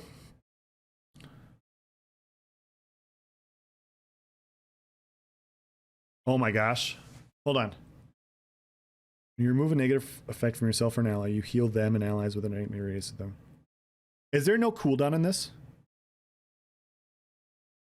So, hold on. I'm gonna have to test this. If one of you guys are in here and you get in the PTS before me and you want to test this, Curse Eater removes negative effects with Power Surge on everybody you cast a heal on. So if you cast whatever, I'm trying to think. You cast multiple, like, rapid regenerations on people. When it procs Power Surge on them, it puts an individual cooldown of removing negative effects. And so if everybody's grouped up, if Curse Eater procs on all of them, do you get a 6k heal for everybody? Because it's not looking like there's a cooldown. Like this so far is potentially the most broken thing I've seen so far, if it's run correctly. Obviously, I don't know. This is something I'm going to have to test when I get on the PTS. But if you guys beat me to it, and you're in my Discord, or if you're not in my Discord, please join it and let me know. Because yeah, this is something that, yeah, like this legitimately could be busted, like busted.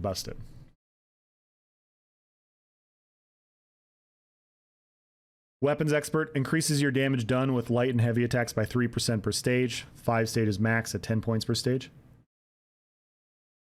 3% more light and heavy attack damage, up to 15%. Okay. Is it on PTS now? Yeah, I heard PTS is down till tomorrow. So I don't think PTS is up yet. This is huge. But Curse Eater is a set, so maybe you're not removing it. Maybe you have to activate Purge. But even then, if you activate Purge on everybody in your group, they all get this heal and it all stacks on each other. Bones, what's going on? In your latest video, you talked about the werewolf build being in your streams. I skipped through all of them and you don't talk about the build? It was a while back, Dad. So it was about 8 months ago.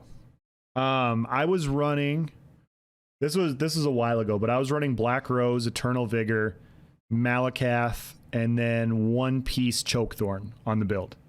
And so Black Rose is just one of those universal recovery damage sets. Malacath is the big part of the damage, and then Eternal Vigor just makes you super tanky with crazy amounts of sustain. That's the build that I was running. It's also posted in my Discord if you did a search for my name and did like werewolf. I talked about it a few different times. But yeah, this was like... I want to say this was like 9 or 10 months ago when I posted that build. But when it came out, that was my latest streams.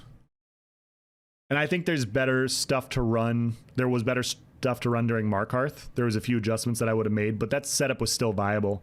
Like when I was running to get my transmutes and everything, it was still viable. It was still functional, and it was very strong. Like I preferred that setup over what the meta werewolf build was. It still had crazy survivability, ridiculous sustain, and it actually, like, you had a ton of damage. I was hitting 10k howls all the time. Else, I missed you so much. I appreciate that. Warden Etch removes 1 negative effect every 5 seconds, so a free heal at max every 5 seconds. That's true. That's a good point, Simon. Stopped MLB the show for this? Oh no.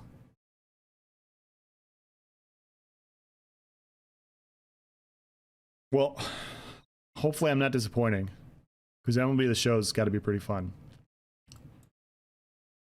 But yeah, if you have any of the werewolf questions, Dad, you feel free to message me in there, and I can talk to you about them. Like I said before, I will not hide a build, but I think there's a big difference between not hiding it and broadcasting it. So yeah, if people want to talk about it and ask me questions, I can answer them in there. There's also a lot of people in the Discord that run werewolves. They can provide tips and tricks there also. But yeah, I haven't really ran a werewolf. I've run it for transmutes for my 25k AP, but I haven't really played it in 6-8 months. Proc set changes coming. All right. All right. Following stars have gone down to 2 stages from 4 stages. Blessed. Okay, we don't need to go through those. More CP tree changes. We'll do a video on these. Cold Overload fixed an issue where the star would fail to proc if the killing blow was obtained from an instantaneous damage status effect such as Sundered. Okay. Itemization and item sets. This is off topic, but are you into any sports games? I bought Madden 2020 or 2019, whatever last year's version was. I played it for a little bit. I haven't really gotten into sports games. A lot of them are kind of redundant, and so I get burned out rather easily on them, so I just kind of stopped playing them, to be honest. Else hid the Unlimited Mistform build. I did. I can share the Unlimited Mistform build in this stream if you guys want, if you guys didn't find it. Fix numerous issues where dealing damage with a set against a damage shield would not proc events based off of that damage done, such as Crimson, Twilight, or Ring of the Pale Order's healing. Okay. Updated several item sets that state they require melee damage to better describe the requirements. Martial melee damage used to denote attacks that dealt physical, bleed, poison, or disease damage in melee range. Magical melee damage used to denote attacks that deal magic, flame, frost, or shock damage in melee range. Melee damage, any attacks with a range less than or equal to 7 meters. Okay.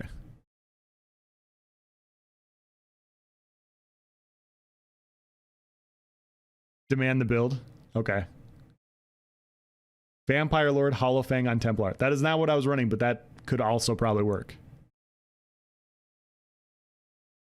You owe it to your viewers. Without your viewers, you'd be a nobody. This is true. I will share it when we're done with the patch notes. I promise. I will share it.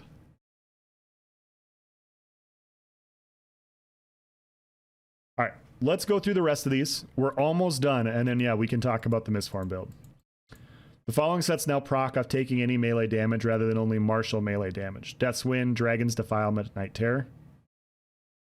Okay. Any melee damage. So that's buffs to mag classes that want to use those sets. Item sets that proc events that deal damage or heal now scale similarly to abilities based on specific stats, which will now be called out in the tooltip. Check each section to see which sets scale with what. The following scaling methods are currently available, which may expand or change in the future. Damage-focused proc-based events will scale with the higher of your weapon or spell damage. You must have 54/78 weapon or spell damage to reach the original values of many sets. Okay, so right off the bat, I see this as a nerf to Magicka classes and not really a nerf to stamina. It's actually really easy to get to 5k weapon damage. Like, really easy. I'm pretty sure I'm running 5k weapon damage on most of my builds, and I'm running Spriggans and Impreg. I'm pretty sure I have about 5k weapon damage with Spriggans and Impreg. And so just adding a weapon damage set into there, like Clever Alchemist, will put me over that. And so a proc set on top of that. But yeah, this just means your sets, in order to get the similar value, you need to build in some sort of weapon damage set. But yeah, stacking multiple weapon damage sets might not work. But yeah, you definitely can't stack multiple procs on mag specs in order to get the same value.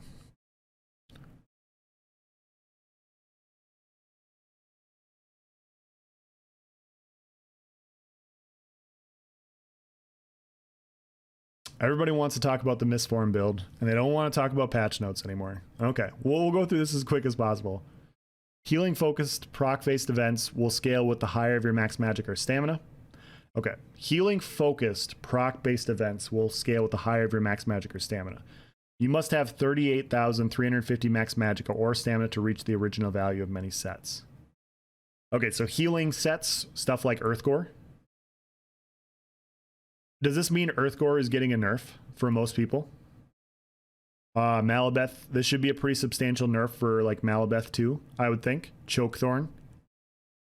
That it's not easy to get to 38,000 stamina. You have to build actually pretty suboptimally to get to that. Magicka isn't as hard. That's not as hard. Still building suboptimally though.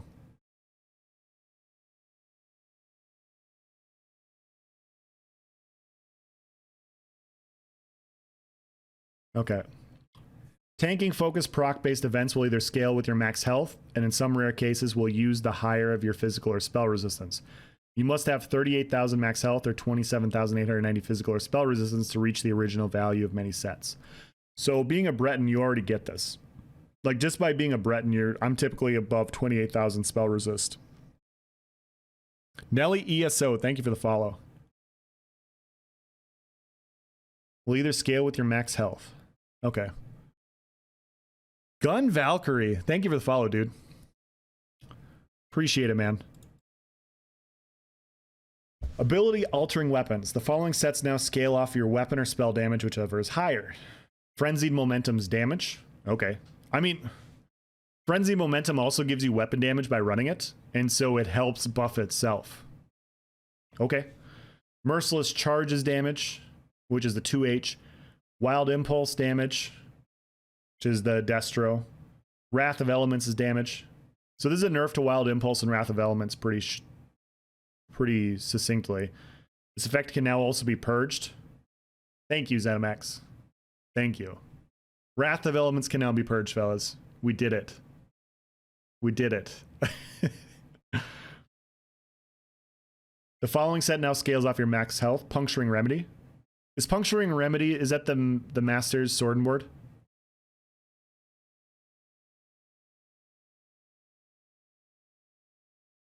So the heal you get off of, is this Master Sword and Board? So the heal you get off it scales with your max health? I think that's what that means. The Vatashran Staff nerfed. Yeah, it's going to be harder to get to the damage that it was at. It's really hard to stack up to 5,500 weapon damage on a spell damage on a Magicka class. Following set now scales off your max health. Precise Regen. Increase the magic on proc of the set to 558 up from 500. Okay. Crafted sets. The following sets now scale off your weapon or spell damage, whichever is higher. Ashen Grip's damage. Cold Harbor's Favorite damage. Legacy of Karth. More Colden. Oblivion's Foe. Nerf to Oblivion's Foe. Song of LeMay. The following sets now scale off your max magic or stamina, whichever is higher. Cold Harbor's Favorite's healing. Dragon's Appetite's healing. Nocturnal's Favor's healing. Redistributor's healing. Shalder's Curse. Vampire's Kiss. Following set now scales off your max health. Noble's Conquest. I can't remember Noble's Conquest. Okay. Gravestake Collector. Increase the magic and stamina granted from this set up to 4564, up from 4190. Okay. Vampire's Kiss. Rework the set's bonus. Stamina Magicka. Stamina and Magicka for the 4-piece. That's nice. 5-piece. Weapon and spell damage in addition to its on-kill healing, which has received a significant increase. Well, how much weapon and spell damage? Willow's Path reduced this set's bonus to health, magic, and stamina recovery to 18%, down from 25%. Okay. Well, how many people... Who's been abusing Willow's Path? Who is it?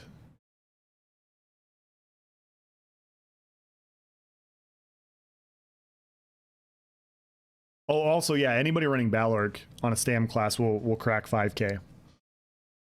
Oh, that was way too much. All right, Dungeon and Arena. The following sets now scale off your weapon or spell damage, whichever is higher. Aegis Caller, Aurorans, Azure Blight, Kalurian's Legacy. Kalurian you can actually probably get, because a lot of Magblade gankers are already running it, and so you could probably actually get this full proc.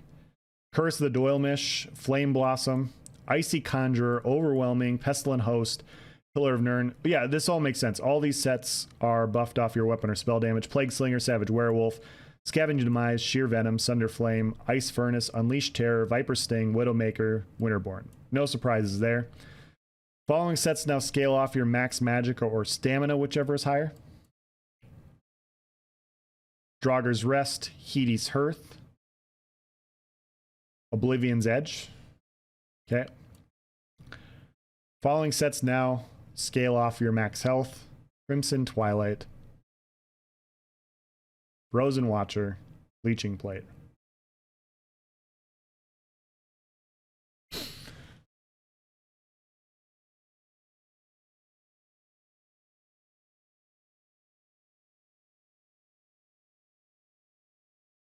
So Crimson has two aspects to it. This is what doesn't make sense to me. It has a damage dealing aspect, which then in turn is a healing aspect.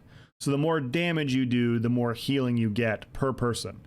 What they're saying is you stack more max health, and this is going to buff the damage on Crimson.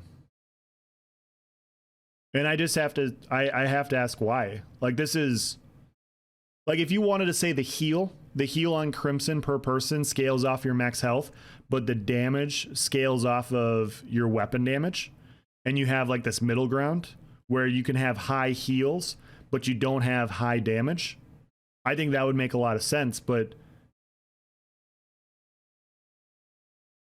how hard is Crimson going to hit with like Clown Form in like a Necro tank? Like, you just need 38,000 health. They said you needed 38,000 health to get to the previous amount.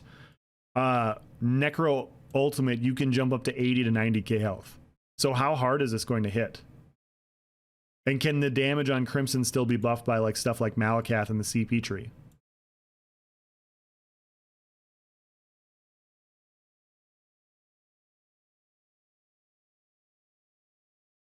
I don't know, because I haven't tested it. This is definitely going to be something to test, but this goes, in my opinion, this just goes against everything else that everything else is doing. Like, Crimson Twilight has a damage dealing aspect.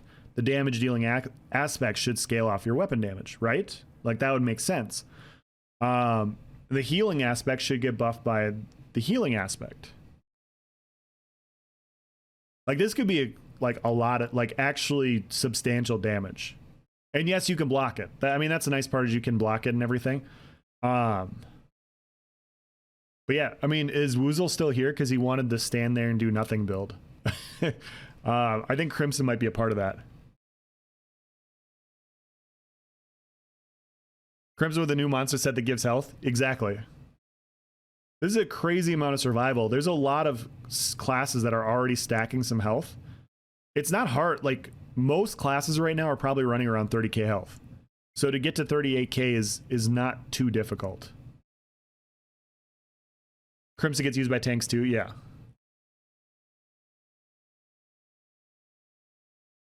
No, so what I'm saying, Dead, is like, you can have it work both ways, right?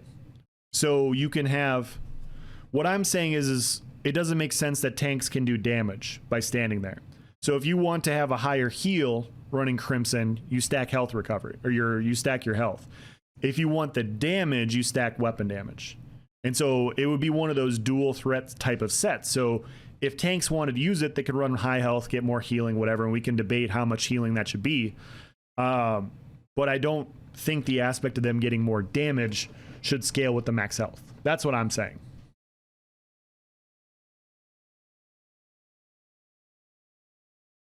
Like, I have no problem with like the tanks wanting to use this in PvE and everything. I have no problem with people wanting to use this. It's just this change, like how it's functioning, just doesn't make any sense considering all the other changes that they're doing. To me, maybe to other people it does, but that's just my opinion.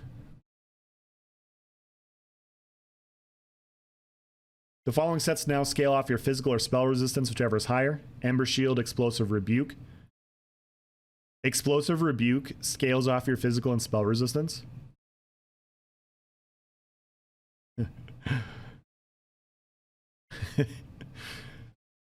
Oh no. Oh no.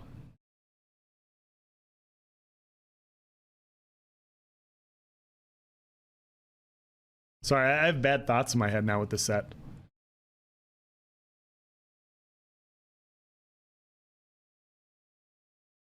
All right, we're gonna have to do some testing with that, because Explosive Rebuke already hits hard. I'm very, very curious how these scale.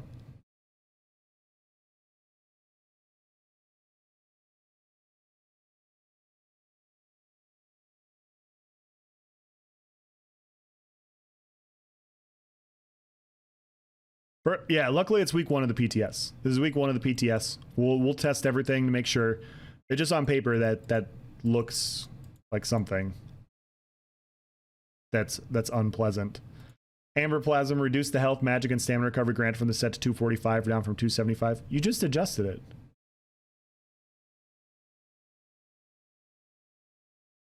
Like, it just got adjusted. Archer's Mind, increase the base critical damage and healing done from the set to 8%, up from 6. Increase the bonus while sneaking or invisible to 16% from 12. Okay. Blood Drinker, reduce the damage bonus to the set to 20%, down from 33%, now that more abilities deal bleed damage, including non-damage over time attacks. Okay, well, there's enough bleed damage abilities that I think you could actually make this function. I'll have to look. I forgot it was 33%. I just thought Blood Drinker was 20. I was thinking of Deadly. I was thinking of Deadly's 20%. I forgot Blood Drinker was 33. That's a much needed change. Bone Pirate's Tatters, reduce the stamina recovery granted from the set to 133, down from 167. Who's running Bone Pirate? Who is running Bone Pirate? Why are we nerfing Bone Pirate? Like, nobody cares because they're not running the set. But it just doesn't make any sense. Elemental Catalyst increased the set's critical damage taken to 5% per stack, up from 3%. They've messed with Elemental Catalyst so much. Like, it was, what, 6%, and then it was 4%, and then they dropped it down to 3%, and now it's back up to 5%. They just can't find that happy ground on Elemental Catalyst. Hollow Fang's Thirst, reduce the magic restored from the set to 1750, down from 2523. Alright. Kraglin's Howl fixed an issue where this set did not proc on shared skills as the tooltip stated. Shroud of the Lich, increased the magic recovery granted from the set to 1106, up from 1032. Alright, so Lich gets a small buff. Almost done. Monster Mass, the following sets now scale off your weapon or spell damage, whichever is higher. Domi House, Grotdar, Iceheart, Alambris, Infernal Guardian, Kelnir, Krog, Maw of the Infernal, Narayanith, Selene, Celestrix, Spawn of the Mephala, Stonehusk, Stormfist, Vulcan Scoria, Veladreth, and Zon. So all those scale off your weapon or spell damage. So Zon is getting more and more viable. Like, it's already good on stand builds, but it's going to be better on stand builds now because it's easier for them to scale. The following sets now scale off your max magic or stamina, whichever is higher. Choke Thorns Heal, Earth Gore, and Night Flame. Okay, so what I thought. So these sets, you can only get the value that you used to have once you have over 38,000 magic or stamina, which is not easy to get. It's not easy to get these older this is actually a very nice change. Night Flames Heal, also nice, in my opinion.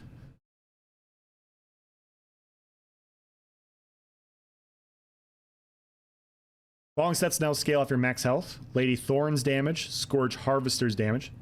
Okay, so Malabeth now scales off max health. Shadowrend and Thurvican.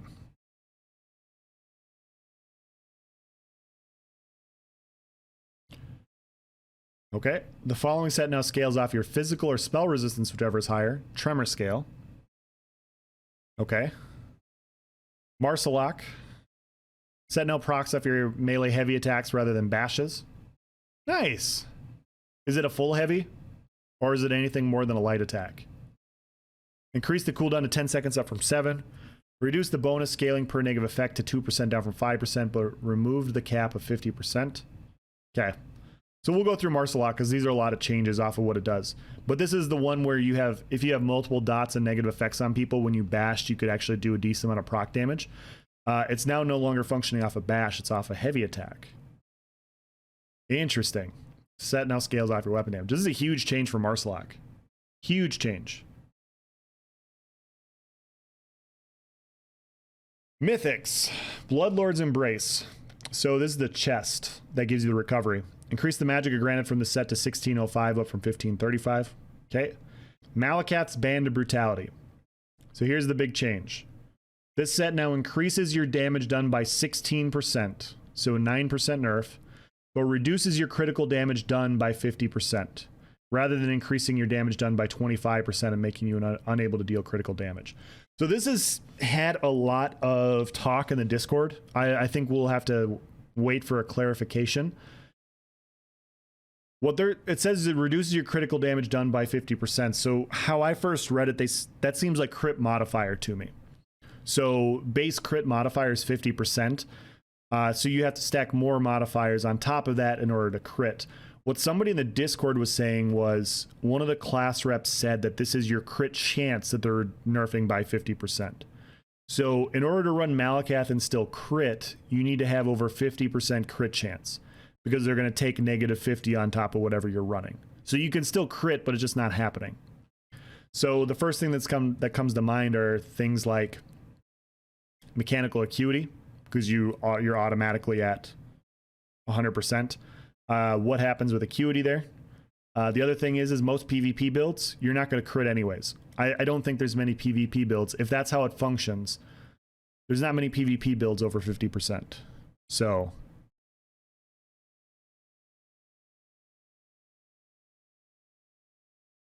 yeah, somebody said that one of the class reps said that this is crit chance.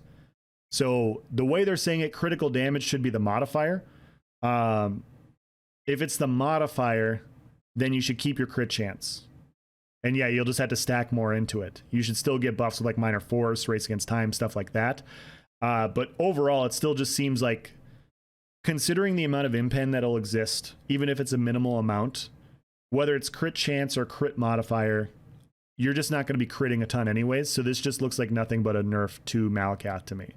And I think it's honestly needed, because Malacath was like best in slot for everybody.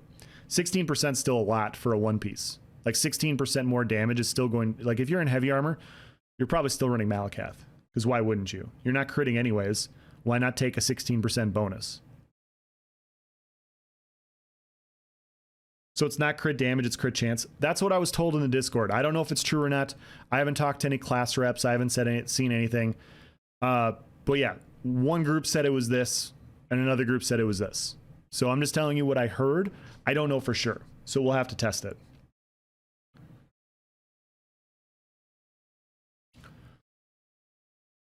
Very, very interesting though. Pale Order. Increase the amount of healing done from the set to 20% of your damage done, up from 18. The set now loses 4% of its value per group member you were with. This means if you're alone, you'll stay at 20%, but reduced to 8% if you're in a group with 3 other players, and 0% with 5 or more players. Remove the heal cap from the set. Interesting.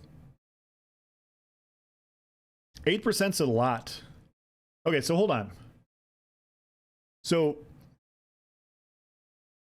if you're in a group of 4 and you get 8% more healing per damage done, your CP tree, you also get healing per damage done, so you can kind of you can double dip here. So does this mean you can just run like 4 damage dealers through most content and just self heal like crazy? So no need for tanks or really anything?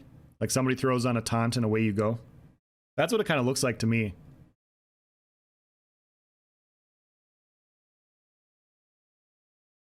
They also remove the heal cap too. So the more damage you're dealing, there's no cap on. Oh my gosh, could this work in PvP then? Because there's no heal cap. I don't think it's still going to be good in PvP. It's going to be crazy in PvE, because that removal of the heal cap is quite substantial. Sorry, that we did all this just to, yeah, sorry, I'm just kind of thinking through it. Interesting.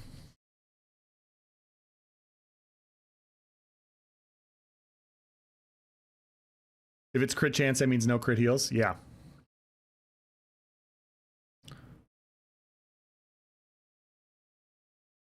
The following sets now scale off your weapon or spell damage, whichever is higher. Defiler, Tinkerer, Night Terror, Shadow of the Red Mountain, Storm Knight, Savaras, Thunderbug, Twin Sisters, Unfathomable Darkness, Venomous Smite.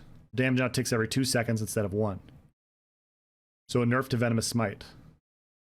50% nerf to Venomous Smite. Okay. Way of the Fire. Following sets now scale off your max magic or stamina, whichever is higher. Briarheart Heal is off of your max magic or stamina. Draugr's Heritage, Trinimac, Winter's Respite.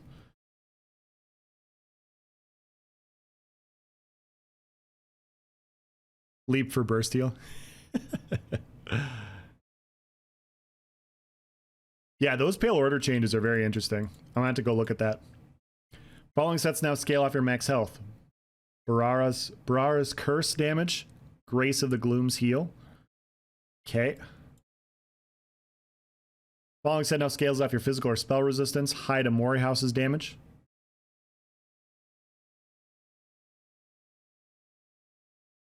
Oh no. So Mori House is the dodge roll set. Can you get your physical and spell resistance high enough to actually make this do decent damage? I doubt it. I really, really doubt it, but that'd be interesting. Pale or Little O PD is raiding with a party of 10. PD, what's going on, man? Thank you for the raid. We're just going through the patch notes. We're almost done with them, actually. But yeah, that probably means we got another 20 or 30 minutes with just the patch notes.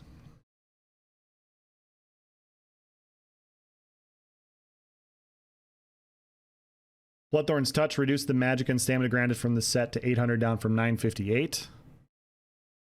Right Throat's Boast reduced the magic recovery.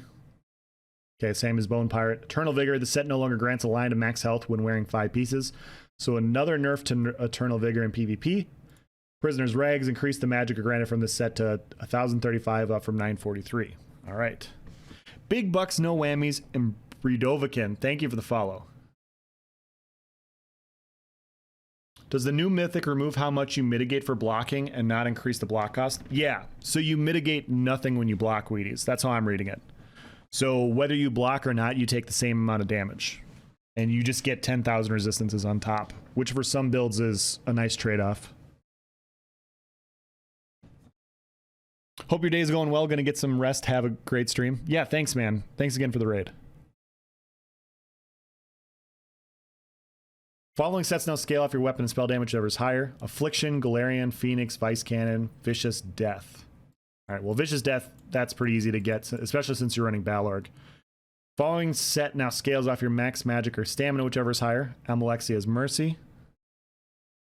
Following sets now scale off your max health. Battalion, Crest of Cyrodiil, Juggernaut's Heal. Okay. Thews of the Harbinger. All right, let's see what they did here. Reduce the damage scaling on this set to 5.1435% of your max health on proc, down from 7%. Are they trolling us now? Is that what they're doing? 5.1435% of your max health on proc, down from 7. Why?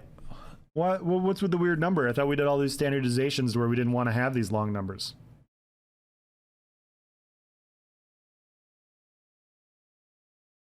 Like, we just went through a few patch notes of just them getting rid of all these weird numbers, and they brought one back. Interesting. The Real Prizzy, thank you for the follow. Vengeance Leech, increased the health, magic, and stamina restored to the set from 2772 up from 2570. Okay. Is there a hidden message? I'm looking. I don't see it. The following sets now scale off your weapon and spell damage, whichever is higher. Arms of Reliquin, Destructive Mage, Poisonous Serpent, Roar of Alkosh. Following set now scales off your max magic or stamina, whichever is higher. Twilight's Remedy. Following sets now scale off your max health. Defending Warrior, Eternal Warrior's Healing. Alliance War and PvP. Battlegrounds. Made some minor improvements to Battleground queue matching, preventing some cases where the queue could get stuck with small numbers of players. Alright. Art and animation. Not worried about that in this video. Events and celebrations, exploration and itemization, achievements, housing, true endgames right here, fellas. I can't cover this because I am a housing noob. Miscellaneous, quest and zones, Deshaun, UI.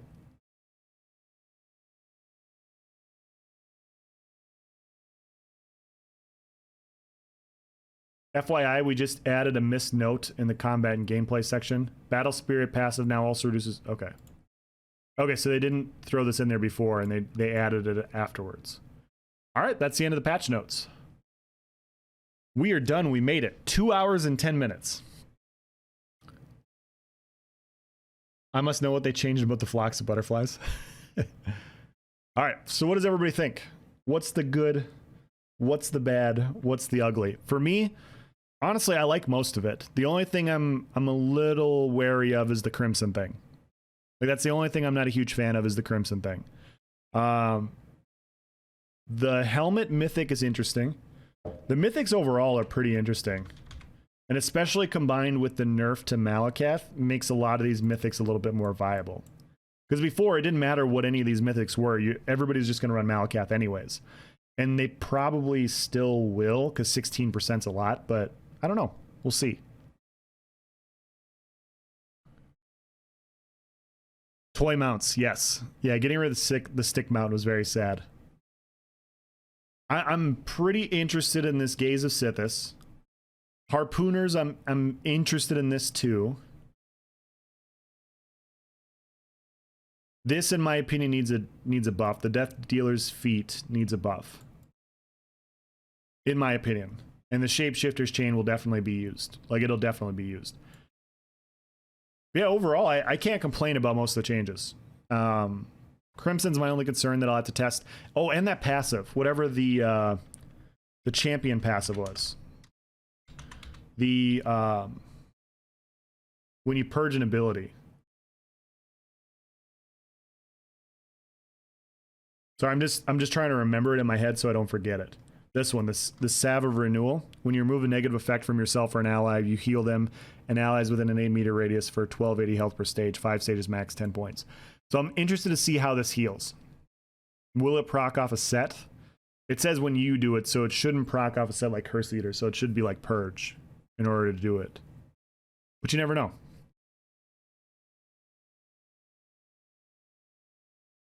Sounds like BDO time next patch. Curious how low we can get the Vamp ult now? Yeah, so am I.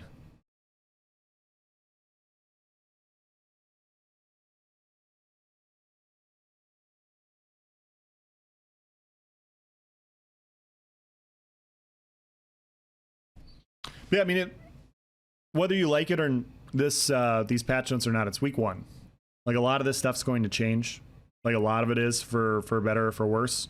So whether you like it or dislike it, a lot of this stuff's going to get adjusted, like it always does. But yeah, those are the things that I'm kind of curious about that I'll definitely have to test and do videos on and whatnot.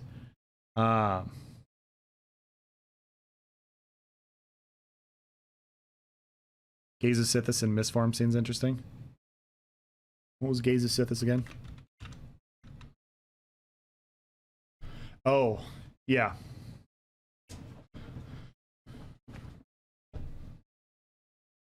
I forgot that was the mythic name. All right. So you guys still want to talk about the unlimited Mistform build? Because there's still a few different ways to adjust it. But the big problem with it, it was fixed. For the most part.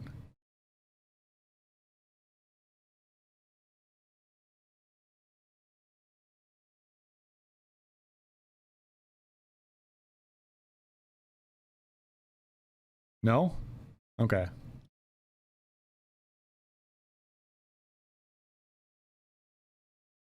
I'm gonna go get some water. I'll be back in like 2 minutes. Just want to know how you got Mag back? Sure. Yeah, I can share that in a minute. I'm gonna go get some water real quick.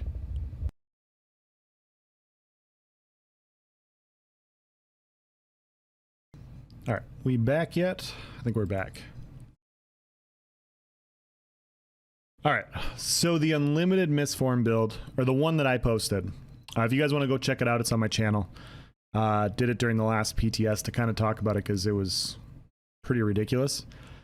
I was running Endurance backbar, 3-piece, so 1 jewelry with the sword and board, Alessian on the body, 2-piece Zon, Malacath, 1-piece trainee, and then the front bar Vatashran's lightning. Pretty sure if I remember right, yours was Vatazon, Mala, Vampire Lord. No, not Vampire Lord. I was running Alessian. So Alessian was giving me health recovery. So based off your resistances, you get more health recovery. And since I was running a Breton, I had like 30,000 of each resistances. It was giving me roughly 5k health recovery while in Mistform. There's different ways you can do it. I saw some people trying to run like Vampire Lord. That one kind of works. The big thing though is you don't get recovery while you're in Mistform.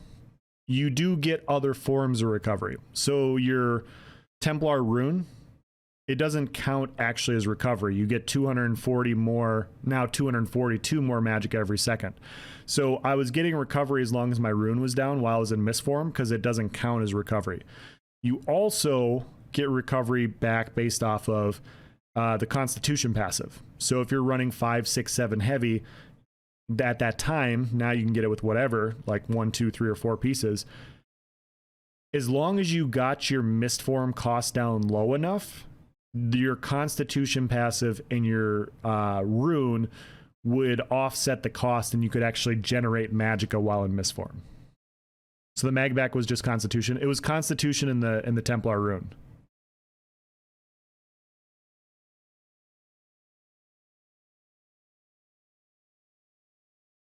So yeah, so the big thing with that setup was I was running infused cost reduction on all the jewelry.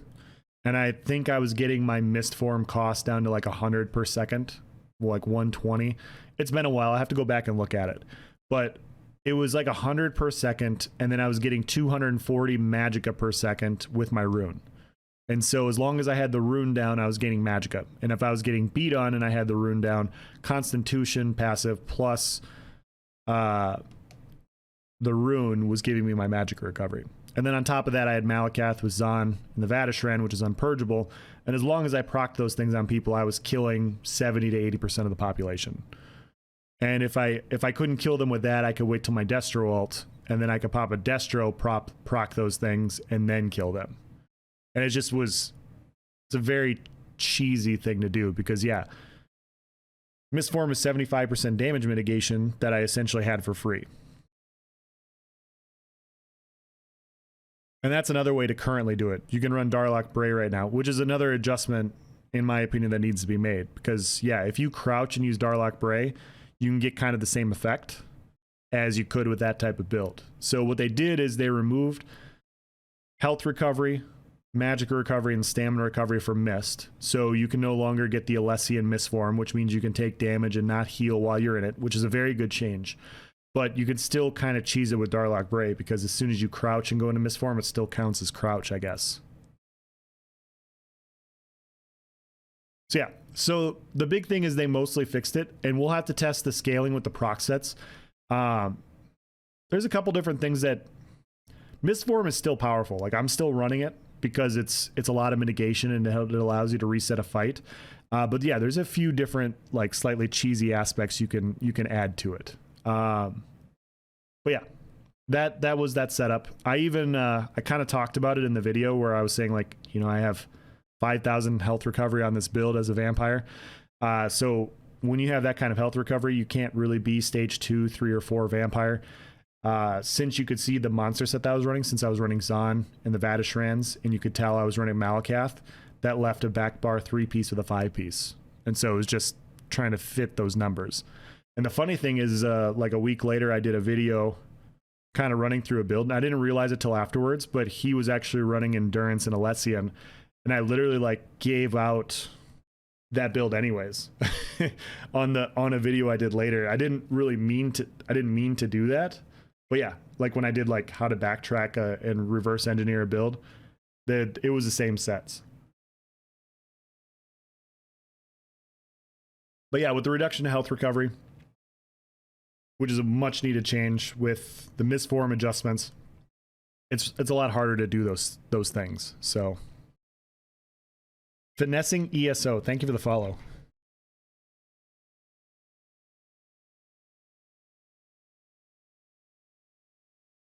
Just checked, you gave it to me on Discord. Yeah, I think you asked. I think you asked what I was running, and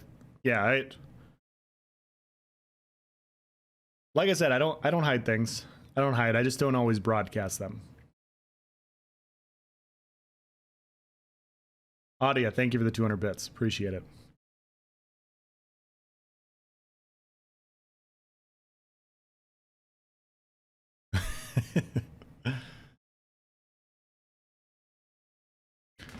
I mean, it's no problem if people couldn't figure it out. Like the cool thing is on that video that I posted, there was like 5 or 6 people running through how to do it. So they were bouncing ideas back and forth off each other. If you go to the video, there's a lot of very negative comments, and then there's that one where the guy's like, "Hey, I wish you'd share it to me, but I think it's this." And then it just kind of escalated, and at the bottom they got to the final solution, and it was really cool. It was really cool because, yeah, like everybody just was kind of figuring stuff out, like, hey, no, you don't run that, you run this, and people just kind of group think it and put it together, which is really cool. So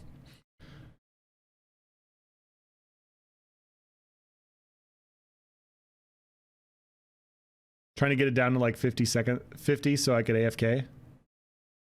Yeah, the problem with getting it that low is like you'd have to be stage 2, 3, or 4 vampire, and then you just miss out on all of your health recovery. And so then at that point you need to run other sets that heal you, which is I think what Rico was saying. Rico is running procs, so you could run other sets that proc while you're in mist form. So you could do like a blood mist style build. Like blood mist would work with That was the old Christopher AFK build. I can't remember the sets that he was running.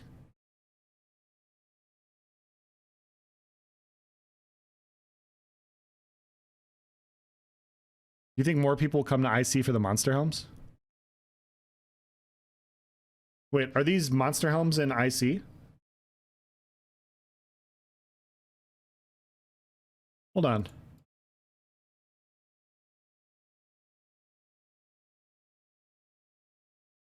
Which monster helms are in Imperial City?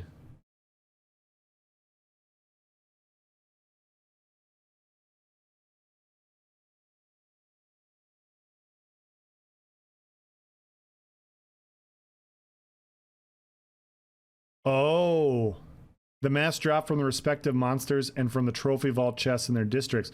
Oh my gosh, I missed that. Holy crap, I missed that.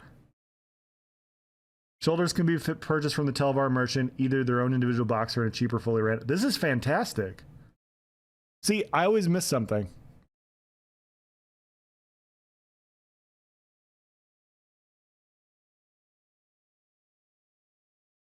Yeah, the 3 big boss ones. Yeah, these are all Imperial City bosses. I just skipped over this. Like, I went straight to the sets. That's actually sick. The shoulders can be purchased from the Telvar merchant. How expensive are the shoulders going to be? All right, I'm going to start writing some stuff down here, because there's going to be a lot of things I got to test and look at. How expensive are the shoulders going to be? Do you have to go... Like, what if it's 100k per shoulder? 100k Telvar per shoulder? Because if it's actually a decent amount of Telvar per shoulder, then you might actually get people down there for a while. I love IC. IC is my favorite. Like, Imperial City is my favorite place to PvP. So before I continue, will this be on YouTube? Yes. It will be on YouTube, but if you say something that you don't want on there, I can edit it.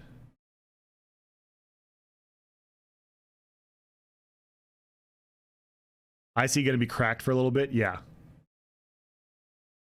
Well, let's see how good these are.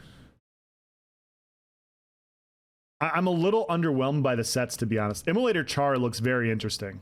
This one looks very interesting, especially if it stacks with the CP. This might be the best one.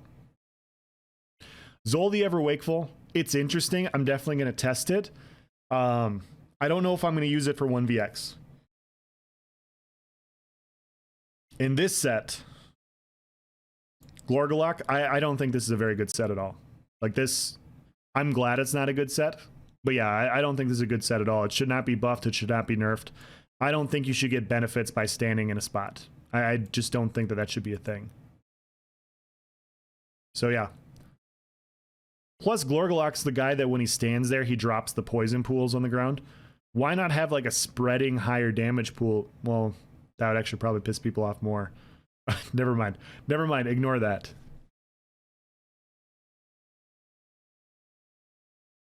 Getting bright here. I must go to bed. All right, man. Thanks for hanging out. Thanks for the stream. Yeah, thanks for staying here.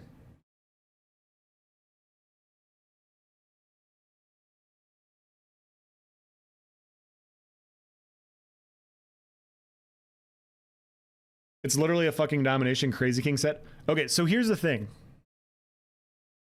Like, this is a monster set. This is a 2-piece, okay? So this 2-piece gives you 3,800 armor and critical resistance of 380. The new mythic is 10k.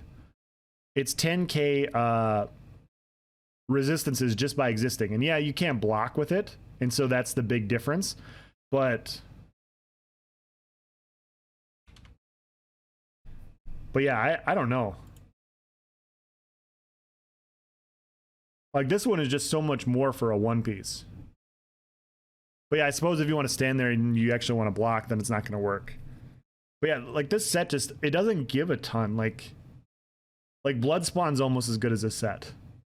Just by standing, like, and you can move with Bloodspawn. Bloodspawn's what, 3,000 resistances? So 3,000 instead of 3,800.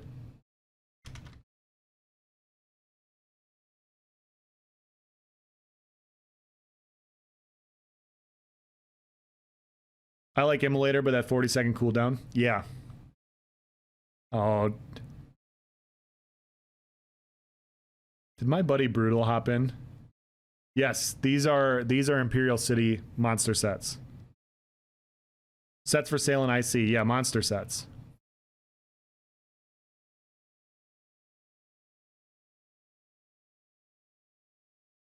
Yeah, I'm interested in Immolator Char. I'm definitely interested in Zol. I'm interested in both of these to at least try them out. They don't look clear-cut best or anything, but they're at least worth testing. And this one, yeah, this one can stay the way it is.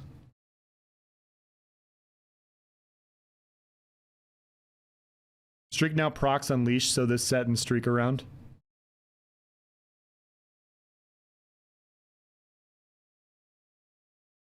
Thank you for the read. Always better when you do patch notes. Appreciate it.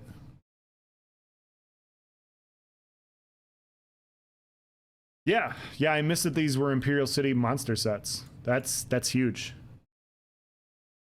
Zol looks nice for Xing. Yeah, that's where it's going to be interesting, because there are some classes where it's going to be really nice when you break free, you CC everybody. Let's be honest. Like, there's going to be a lot of groups you run across. If you run this type of set, you're going to drain their stamina. Like, just by them beating on you and you CC breaking off of them spamming javelins every 7 seconds, you're going to drain their stamina because they're just newer players. They're not as experienced, and you're going to be able to punish them easier. So I can definitely see Zol being like one of those... well, what's the term everybody uses for it? It's just going to be a way to kind of punish more inexperienced players, and it can be very, very effective for that. Like, this set could be very, very effective for that reason. However, against players that know more of what they're doing, it's going to be a lot harder to get your burst combination off. Like, I almost feel like you'd have to combine this with immunity pots. So you pop your remove pot. That way they can't CC you mid-burst, and then you break free and ruin your burst combination. Because the last thing you want to have happen is, like, you go and move it, like let's say you CC break, right? Well, you CC'd them now too. You're not going to be able to knock them on the ground because they have CC immunity up the same time that you do. And so the only way this, I think, will really work well is if you coincide it with a move pots. And so that way you can get your burst combo off. When that duration ends, you pop your pot at around 4 seconds or whatever, and then you use this. That way you get your CC in without putting them on immunity. And it's going to be a little bit touch and go to kind of use, but yeah, this could actually be very effective.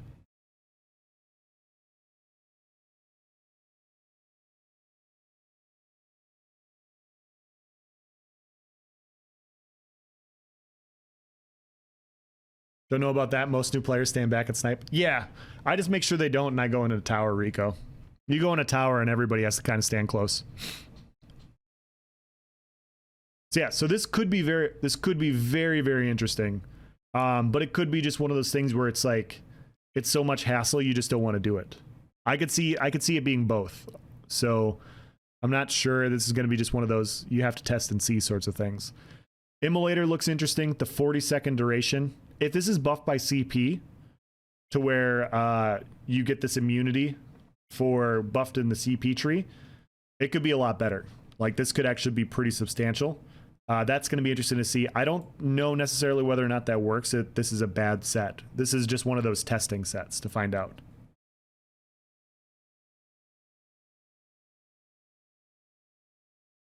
Seems like a hassle. I'd rather just slot Fear Trap.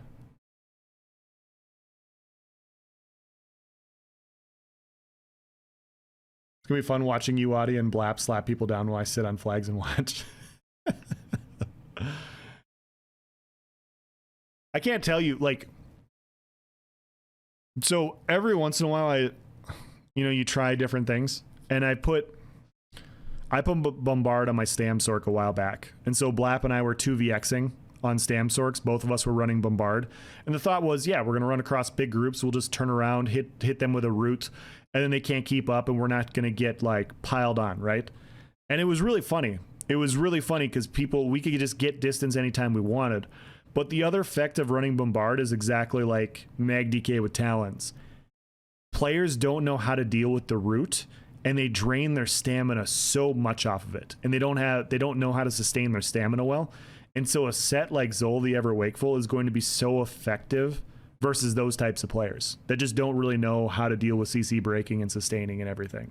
And so I could see it being, I could honestly see the set being good, but I can see it being annoying at the same time. Does the Trial by Fire set proc off martial attacks?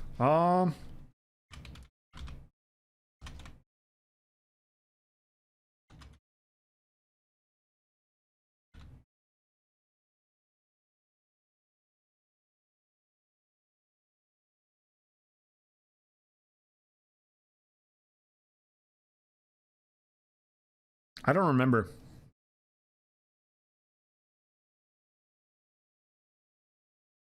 25-second and cooldown char is more reasonable. Yeah, if it's not buffed by CP. Definitely agree, Rico. Wonder what Master Sword and Board will be like next patch now that it scales with max health. I'm very interested in that too, Arendir. How does one not know how to deal with roots? I don't know what to tell you, Scrappy. Like, it happens all the time. People just like get stuck and they bash midair and they dodge roll a lot, then they're out of stamina. It set like stuff like roots, bombard is so effective against just the average ESO PvPer. They're not used to being rooted, they're used to rooting. Like, they're used to rooting people instead of having it returned. And so they just don't know what to do because they don't experience it that often. At least that's how I felt from when I was using it.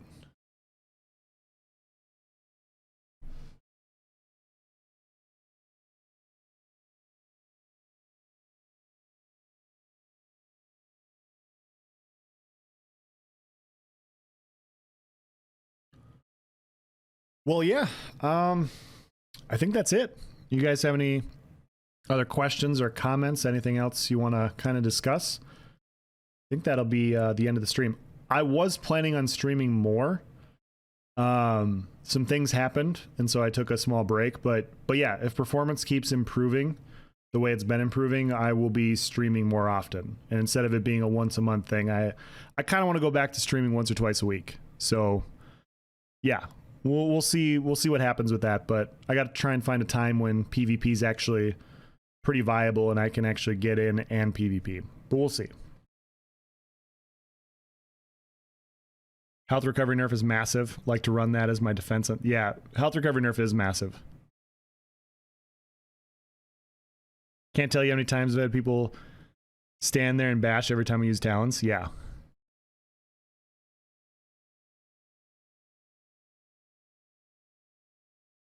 The air bashing is the most funny thing in the world. I love the air bashing.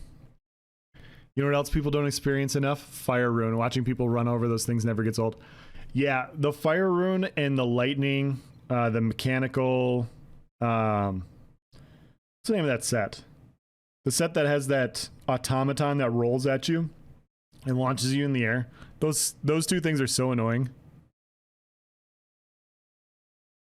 Last night BG's was terrible. Yikes. Play on red. I'm actually switching a character over to red so I can bounce back and forth to all 3 factions in Blackreach. Tinkerer, yes. Yeah, so DC's kind of dominating Blackreach right now. Oftentimes when I hop on, Grey Host is still unplayable early on in the night.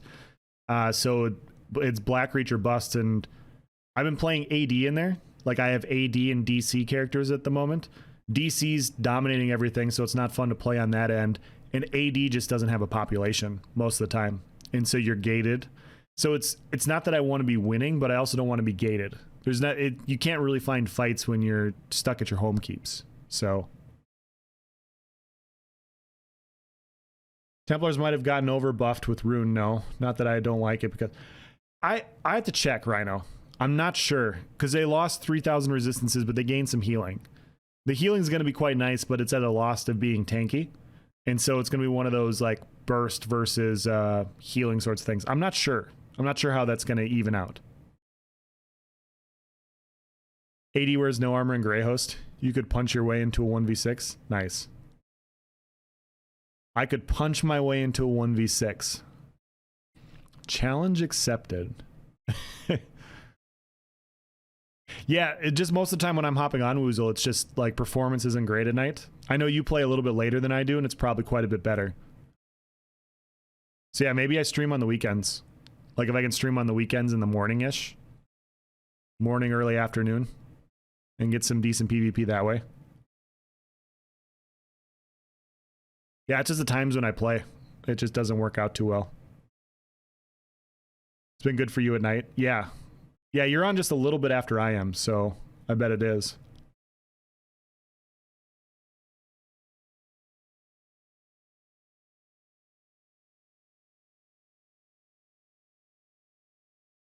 It's not wrong. 25% healing, 4% of your max health per second when in the rune. Dot-based specs won't hurt Templars.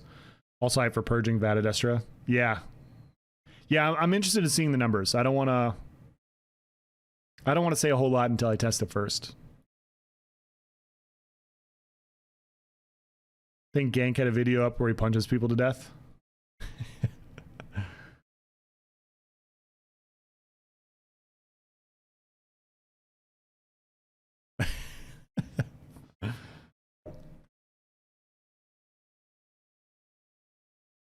I'll have to go check that out.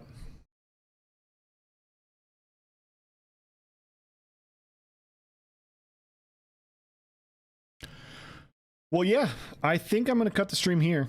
I'm going to get some stuff taken care of. This week, I'll just do a bunch of PTS videos. If you guys want to check out my channel, I'll be posting a bunch of updates. Yeah, if you guys aren't in the Discord, feel free to join it. If there's anything in specific that you want to see that I don't touch, let me know.